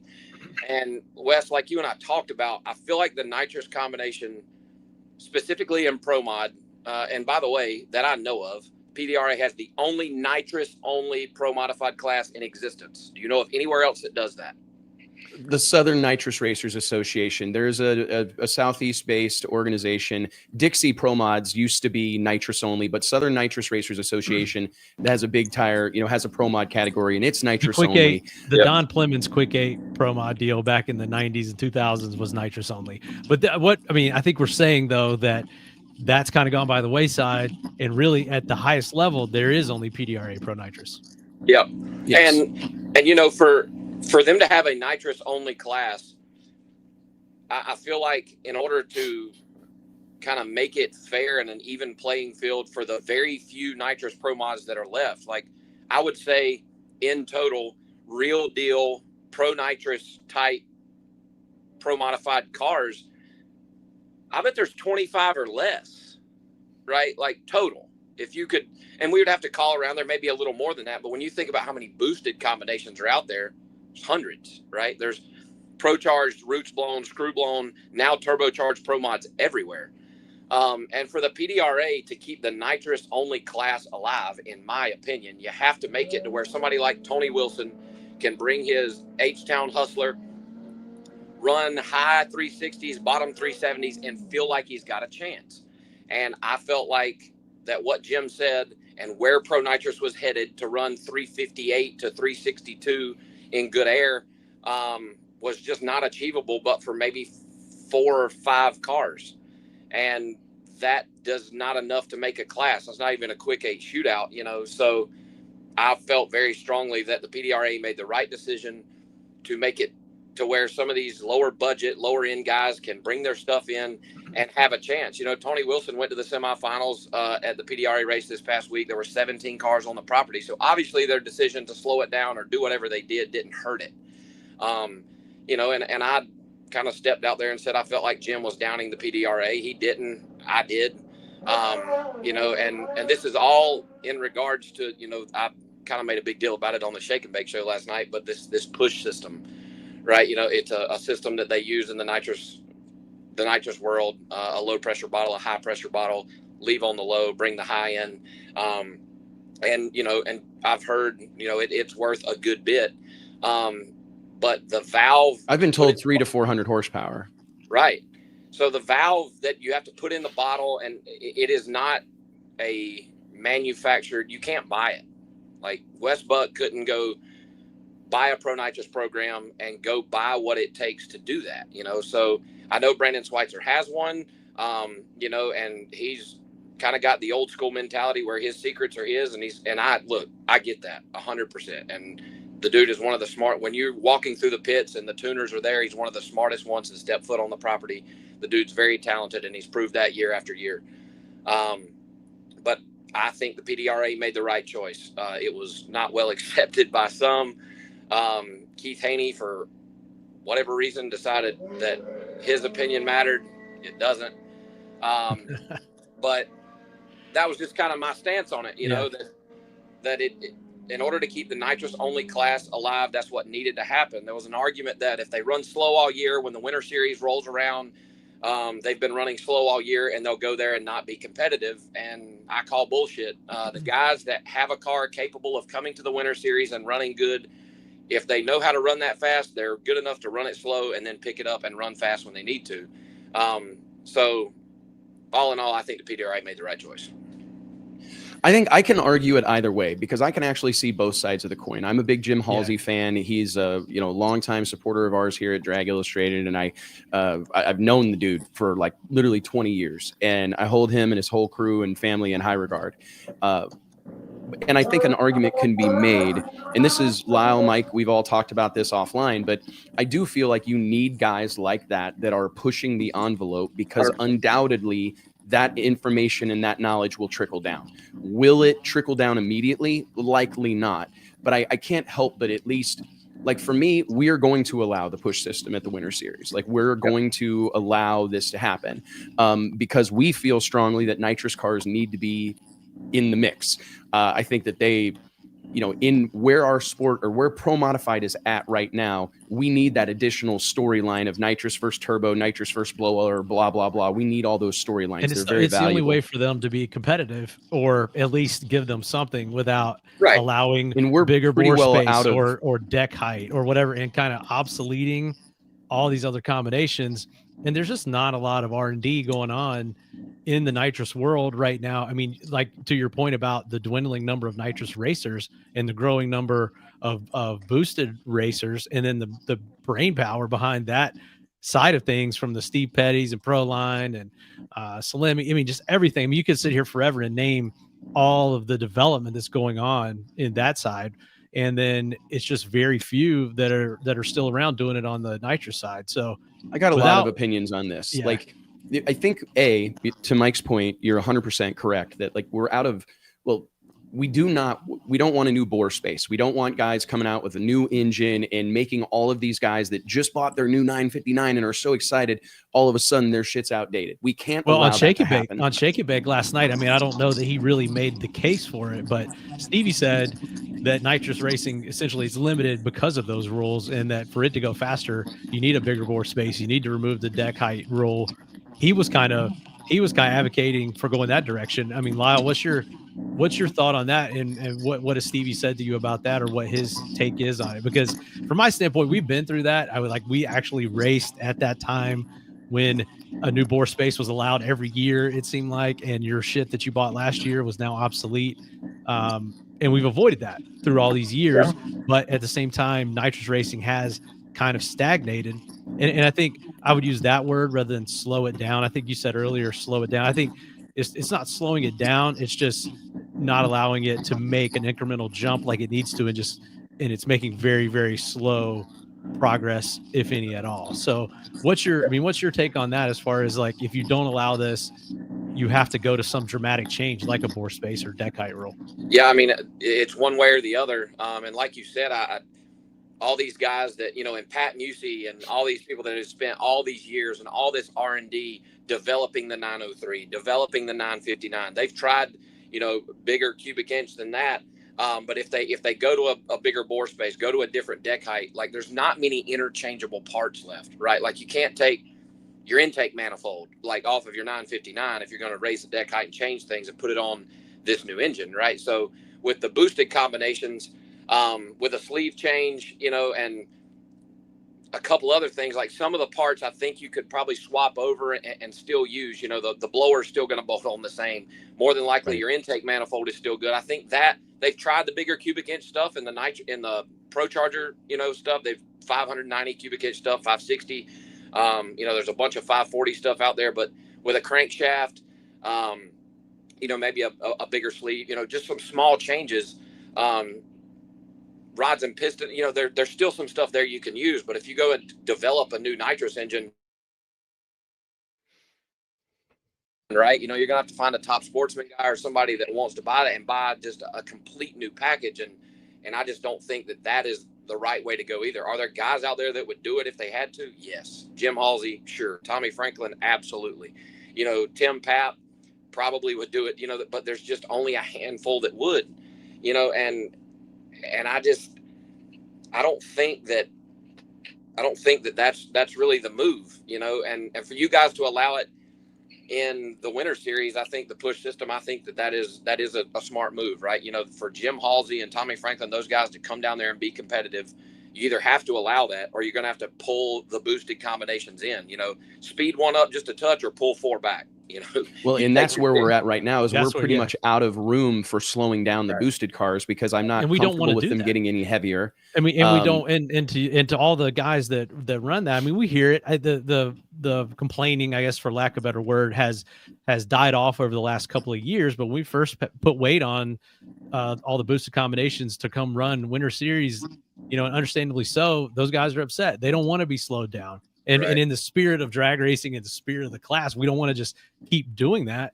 And it is kind of a thing where, like Wes and I have talked about it, there's a fork in the road right now where you've got a bunch of guys that want to run nitrous only. Like I know there are a handful of guys that will tell you right now that are nitrous racers, no matter what we allow or what the situation is, they don't want to run a mixed class. They want to run other nitrous cars.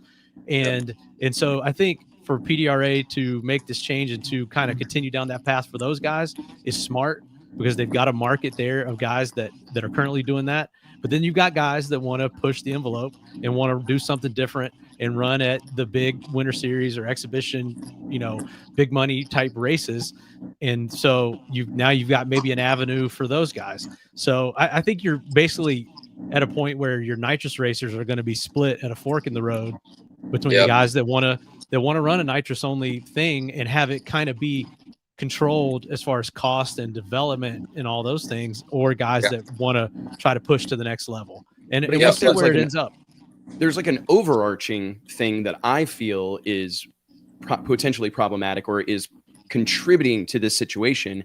Is it's what you mentioned earlier, Lyle, is this secret squirrel mentality, which I totally understand and respect, right? I mean, you've spent all this time and energy and money, like it's yours and you want to keep it. However, I really feel like the success, Proline is perhaps the best example that exists today, but it's like there's a brain trust of people that are all sharing data, sharing information, sharing notes, and I think it's accelerated their learning curve, and it's put them at the position they're in with like one of the top camps in the whole sport. So I feel like we almost need more guys running nitrous and some of that information to be shared around a little bit, where I mean, the cream's always going to rise to the top. It's much more walled off, and you have much smaller teams. One, you know, I'm trying to think right now, maybe outside of the Franklins, of a 2-car nitrous team at this point, and that's a new development as of this year that they've got 2 cars. Ricky Smith sometimes, you know. Yes, sometimes.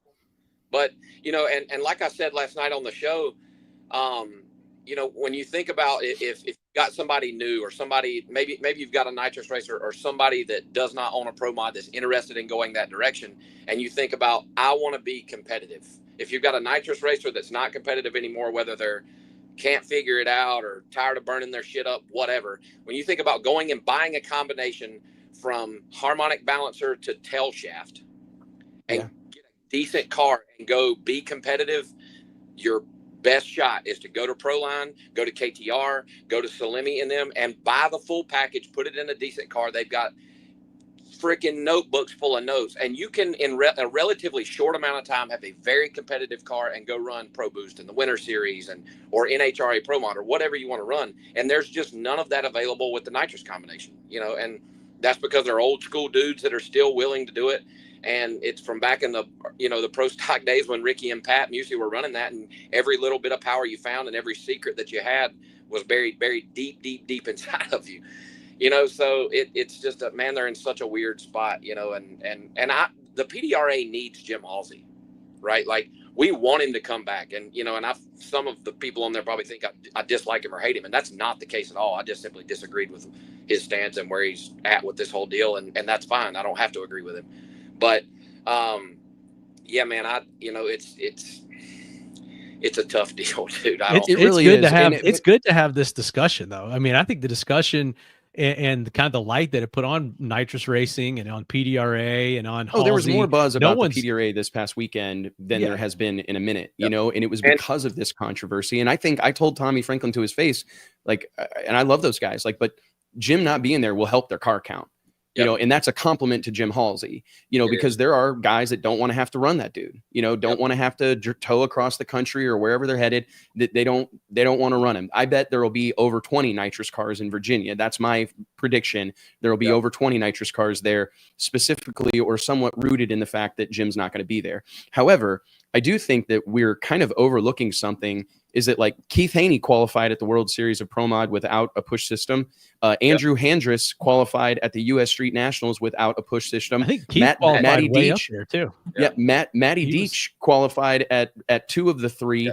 And I mean, these are guys that are on limited budgets that maybe don't have the latest, not to say they don't have world-class equipment, you know, but aren't tied into a camp necessarily, or don't have, you know, are kind of do-it-yourselfers. I mean, Matt and Deach and his dad run an auto repair shop just like my dad. You know what I mean? Like, these are regular working class guys that are working their asses off and burning the candle at both ends to go do this.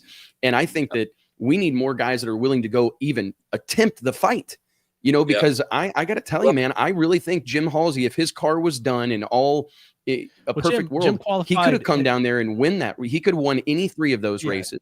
And he definitely would have qualified. Did not qualify second at World Series a couple of years ago. We had a fact though that the way I think that the Winter Series deal has become so tight where just a couple of numbers makes all the difference, and then it's also progressed just enough to the fact where Tommy Franklin qualified on the bump at World Series 2025, but that same pass would have put him second at World Series 2024.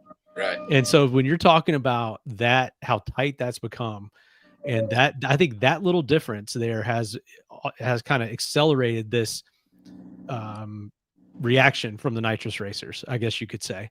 So, but and if that push system is worth that little amount, or whatever we're calling the system, because I hear it's not even a push system, it's something else.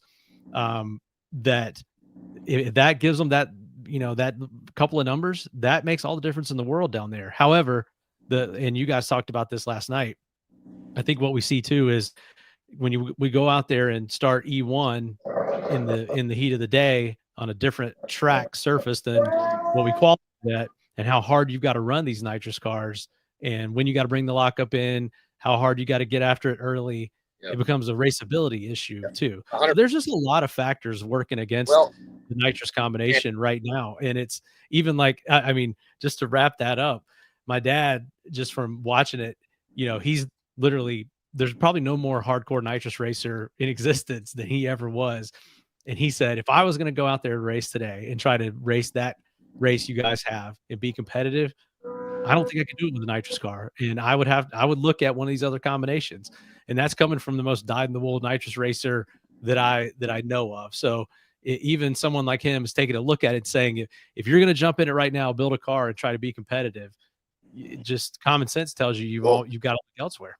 And I think part of, you know, the PDRA's maybe decision to do this, and something that promoters need to consider if nitrous cars are important to them, is you take a look at the NHRA.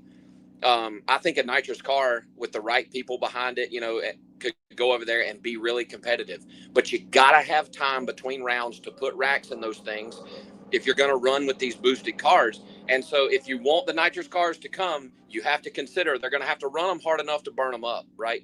There's no combination harder on parts than that if you're really getting after it with one.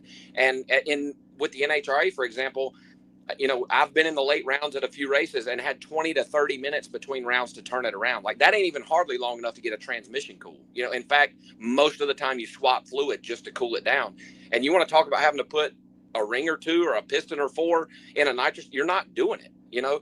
So therefore, in order to make it live and hope you can go some rounds, you got to back it down, you know, and that's no way to be competitive, right? So there's another fork in the road from a promoter standpoint, is like, do we continue down this road to try and get a race in because people's attention spans are short and the stands are going to empty, and if they know it's going to take all day, they're not going to come? Or do we give them a little more time so that we attract some of these teams and combinations that are going to take a little longer to service between rounds? And like, I mean, I don't know, man. Well, that NHRA deal is tough too, because you go from sitting around for 3 days or getting your qualifying sessions canceled to, hey, you need to be back up here in 30 minutes. I mean, it's like, there's no in between. But that's another example where we don't really have enough data, because it's Ricky. He's one car, and there's nothing else to compare it to like see. I wish there were more of them out there just from other teams, so that we had more of that data or something to compare it to. Because when Ricky, like, he'll come out here to Charlotte in a couple of weeks and probably be number 1 qualifier or damn close. You know what I mean? And it just all depends on the air, where you're running. And you know, there's just so many factors to it, but we just don't have enough of these guys out there to make a qualified statement on that. And like Ricky is capable of doing anything and everything bumper to bumper on one of these cars and swapping shit out. But like, let's be honest, Ricky's 100, right? And like, when it comes to serve, like, you know, he's just a little slower than he used to be, you know, and, you know, Chad that's helped him for years. I mean, they got a good team over there, but there's just flat. I don't care how good you are. When you pull back in the pits after you've went to the scales and gotten fuel checked and all those things, and the scooter rolls up behind you and says 15 minutes. I mean, there's just simply not enough time. I don't care how good. Yeah, it's a really interesting thing. And I do feel like nitrous cars are important. And I really feel strongly that we need to do whatever has to be done. And maybe that answer, at least for the immediate future, is, you know, allow that combination, like the Jim Halsey, you know, approach or what have you, to exist and be able to race in a competitive environment and be forced to push the envelope. And maybe some of that technology will trickle in to pro nitrous and we'll see a breakthrough, because I feel like that's what we really need, is some sort of breakthrough there. But I also feel that an argument, a very valid argument, can be made that they got to come run. I mean, if you're a part of the mix, I mean, you're certainly not going to win if you don't go, you know? Just got to get more of them out there. I really feel like there's a ton of guys that could be very competitive in NHRA Pro Mod with a nitrous combination if they were willing to run it to a quarter mile and go through what it takes to run an NHRA, do the travel, all the costs that are included in it. But I just don't, you know, everyone's kind of just gone the 8th mile route. I think the biggest reason you don't see that is maybe not the biggest, but a big reason you don't is because they know they're not going to have time to service them. They've talked to them. I think that's a big deterrent for nitrous cars, is that they just on race day, they're just flat not going to have enough time to turn them around, you know? And so that kind of pushes the ball in the NHRA's court. Like, well, what do you want? You know, I mean, how do we want this to go? If we continue the way we are, it's going to be an all hat blown roots or screw class. Well, see, and that's my concern, is I don't want top alcohol funny car with doors. Like that was, you know, I was against screw blowers 20 years ago. You know, I just didn't, I felt like we were going down a path that would become the de facto combination. Everybody would have one. There's a lot, you know, there's a lot of knowledge around that combination. They've been running those things in top alcohol dragsters and top alcohol funny cars for decades. There's a pathway there. And I don't want to see it become that. So I think we've got to do everything in our power to preserve it for as long as we possibly can. But it's going to take a group effort. And I go back to, like, I know nobody wants to hear it, and I doubt anybody will listen, but if some of those guys would start working together, or if there was a little bit more of a camp type of environment that existed in the nitrous community, I do think it could help. I don't know that it'll solve the problem, but I don't think it would hurt.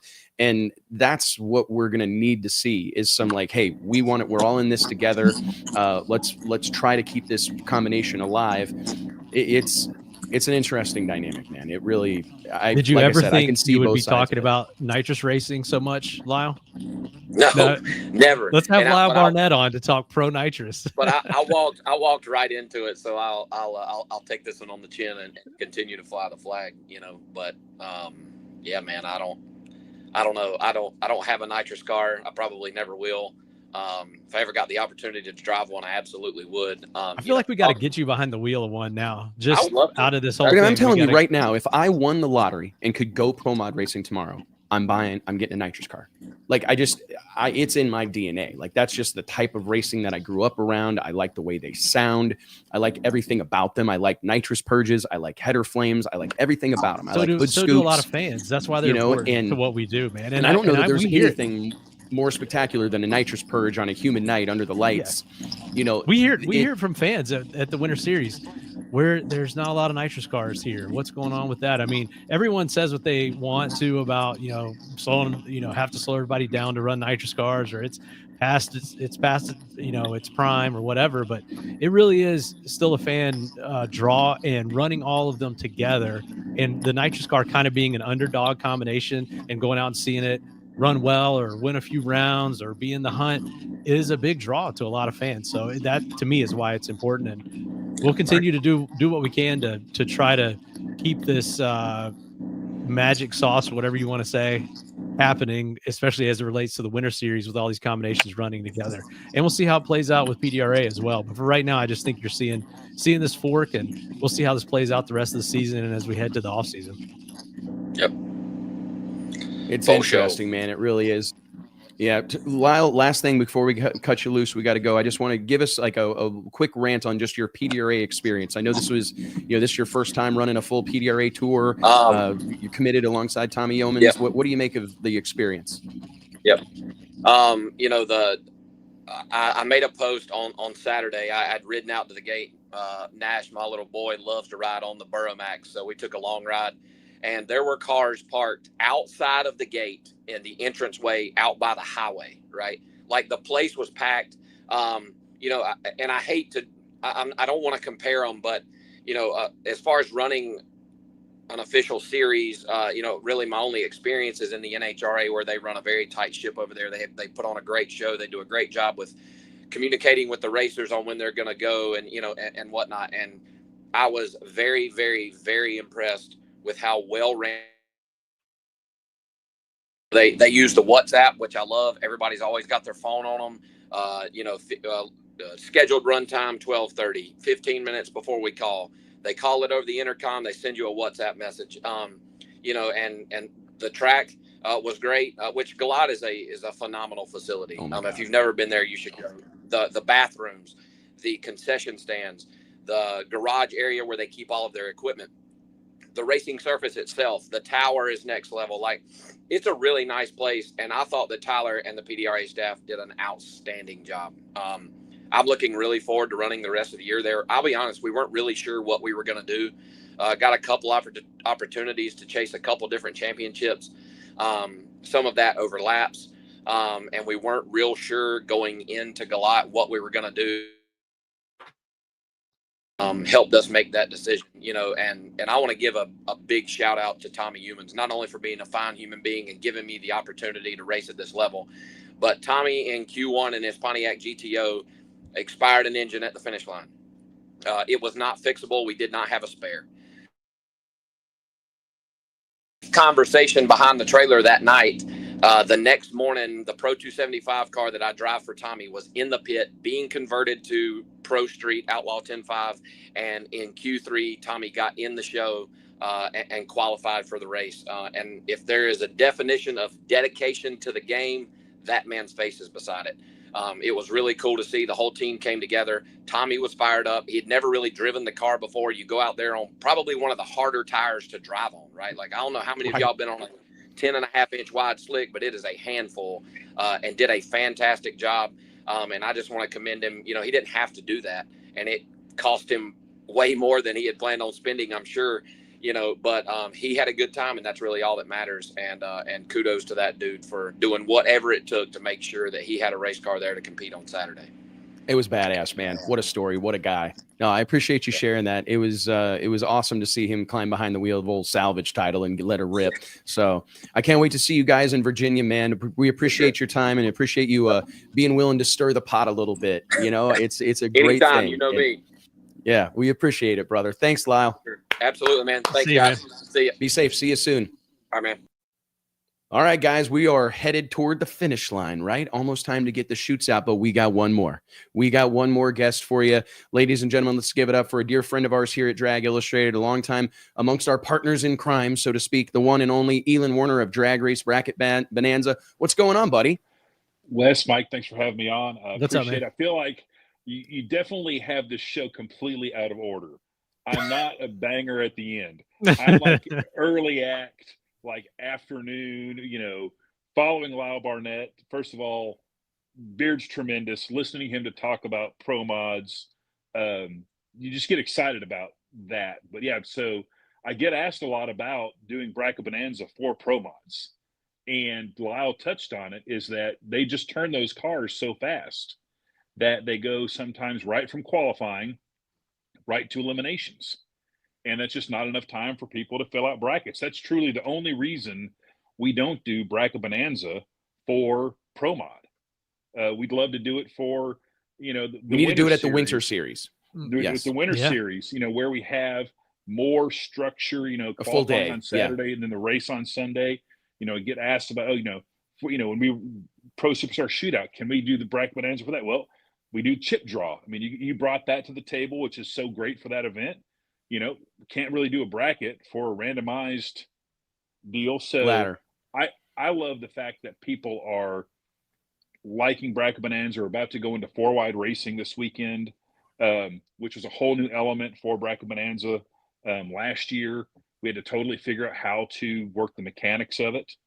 And we truly blended horse racing with brackets and drag racing, because you basically, this weekend, when the fields are set, you'll pick your finishing order 1, 2, 3, and 4 for every quad.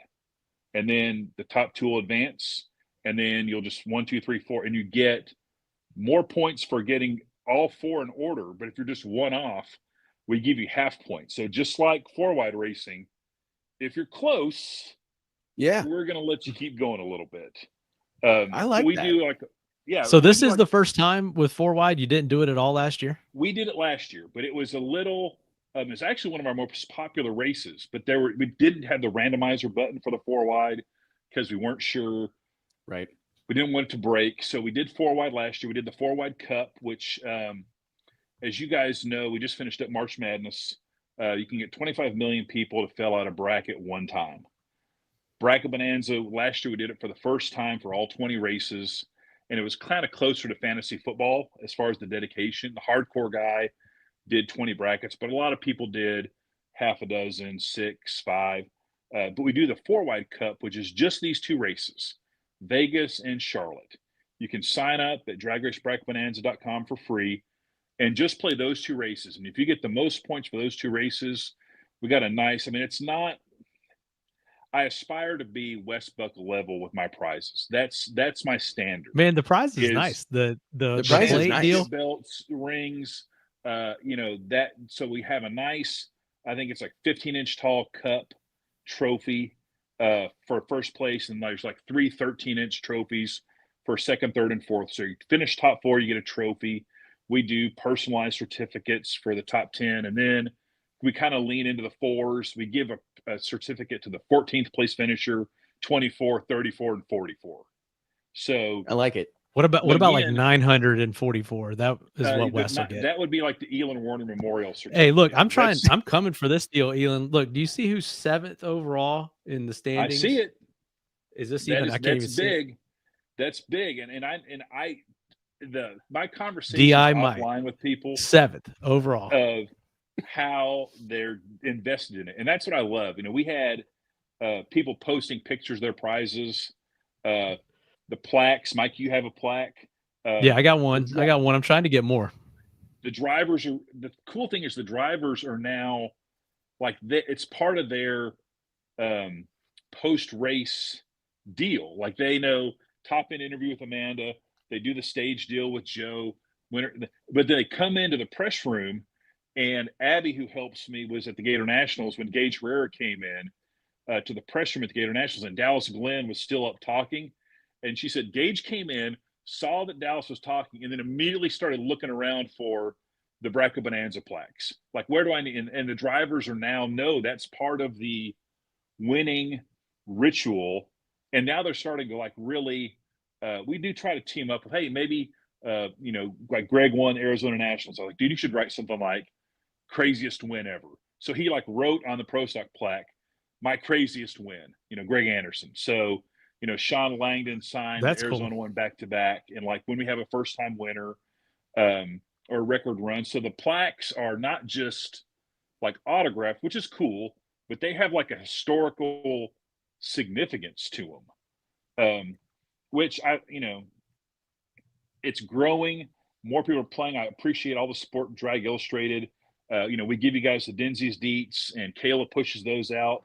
And let me tell you, it is, you guys know this. If you put Erica Enders as someone to watch in Pro Stock, people go crazy. You don't put her on there for Pro Stock to watch, and you would have thought you just tore a book out of the Bible. They're just like, yeah, what do you got? What are you doing? And that's what I love, that passion of. Well, I wanted to talk on that, like just briefly, because the main thing that I think needs to be talked about behind what you're doing with Drag Race Bracket Bonanza is, and this is long overdue in our sport, is that we have not embraced these fan engagement tools. Correct. That's what they are. These are tools. Yeah. And it's like the mainstream sports fan is programmed to expect this type of thing.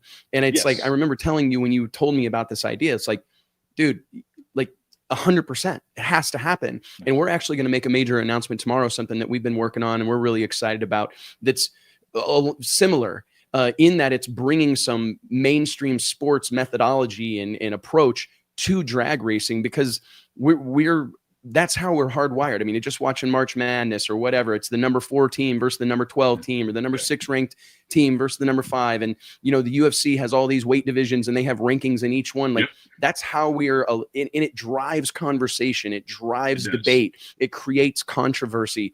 All of these things are mission critical to growing and building the sport of drag racing. And I think that's perhaps like more than the trophies, more than the technology, more than anything else. It's just doing the things that history shows us works and bringing them to drag racing. And for whatever reason, our sport has always been like slow to adopt these things, late to the party. I mean, sports betting comes to mind, right? All these things that, I mean, I think a lot of people, whenever they launch their sports league, they're thinking about betting, brackets, you know, all these things. Like that's part of the initial plan, you know, but we were late to the party on that. And so anyways, I just think that it's a fantastic thing that you're doing. And it's, again, mission critical to find ways to engage people and get them invested in what happens on the racetrack. I mean, here's Mike showing off his plaques and showing off his rankings or whatever. I mean, that's exactly what you need. And the more of that we can get, the bigger our sport will grow. And to think that all these things are relatively new just makes me excited about our future. Yeah, and this is just our second full season rolling into it. And I'll give you guys some breaking news. This is a project that I'm working on for the off season of this year. In the off season, we are going to make brackets, because our biggest deal is off season engagement. We are going to make a top fuel bracket, 75th anniversary of NHRA's 2026. We're pulling together the information to make a full bracket, 64 top fuel moments. And then we're going to rank them. And we're going to put that bracket out, probably launch it around PRI, and let fans fill out a bracket of Kenny Bernstein's first 300-mile per run versus Shirley Muldowney's third Top Fuel championship. 64 moments in Top Fuel. We're going to do one for Funny Car. We're going to do one for Pro Stock. And we're going to do one for Pro Stock Motorcycle, where fans will be able to, on their own, fill out a bracket and pick the number 1 Top Fuel moment. And then we're going to tabulate that on the back end. And then 3 days later, announce this is what the fans said were the moments. I love it, man. And it's just, and it's going to be controversial, because I'll tell you right now, on the Funny Car bracket, Austin Prock's 341 mile per hour run will be a moment. No offense to Bob Tasca, that will not be a moment because it happened, but it did not happen at an NHRA national event. Same deal with Eddie Hill's 4-second run. Not on there, because we're specifically, we'll have some moments on there that people are going to be like, why the hell is this moment on there? This moment that sort of drive conversation, educate people about what our sport has been about for 75 years and those kind of things. But, you know, Bracket Bonanza, we want it to be fan engagement. We want it to be a conversation. We want it to be, like you talk about, a big tent that we can invite people in, and we're constantly striving to make it more user-friendly for a guy that doesn't know anything about drag racing. And leaning That's got to be the goal, man. I mean, it's got to be the goal. And I just think that this is a sport that, like, we have an incredible fan base, but we don't lean into them enough. Like, we're so participant driven and we're so focused on the rules in pro mod, or, you know, whatever the actual on track type of product, right?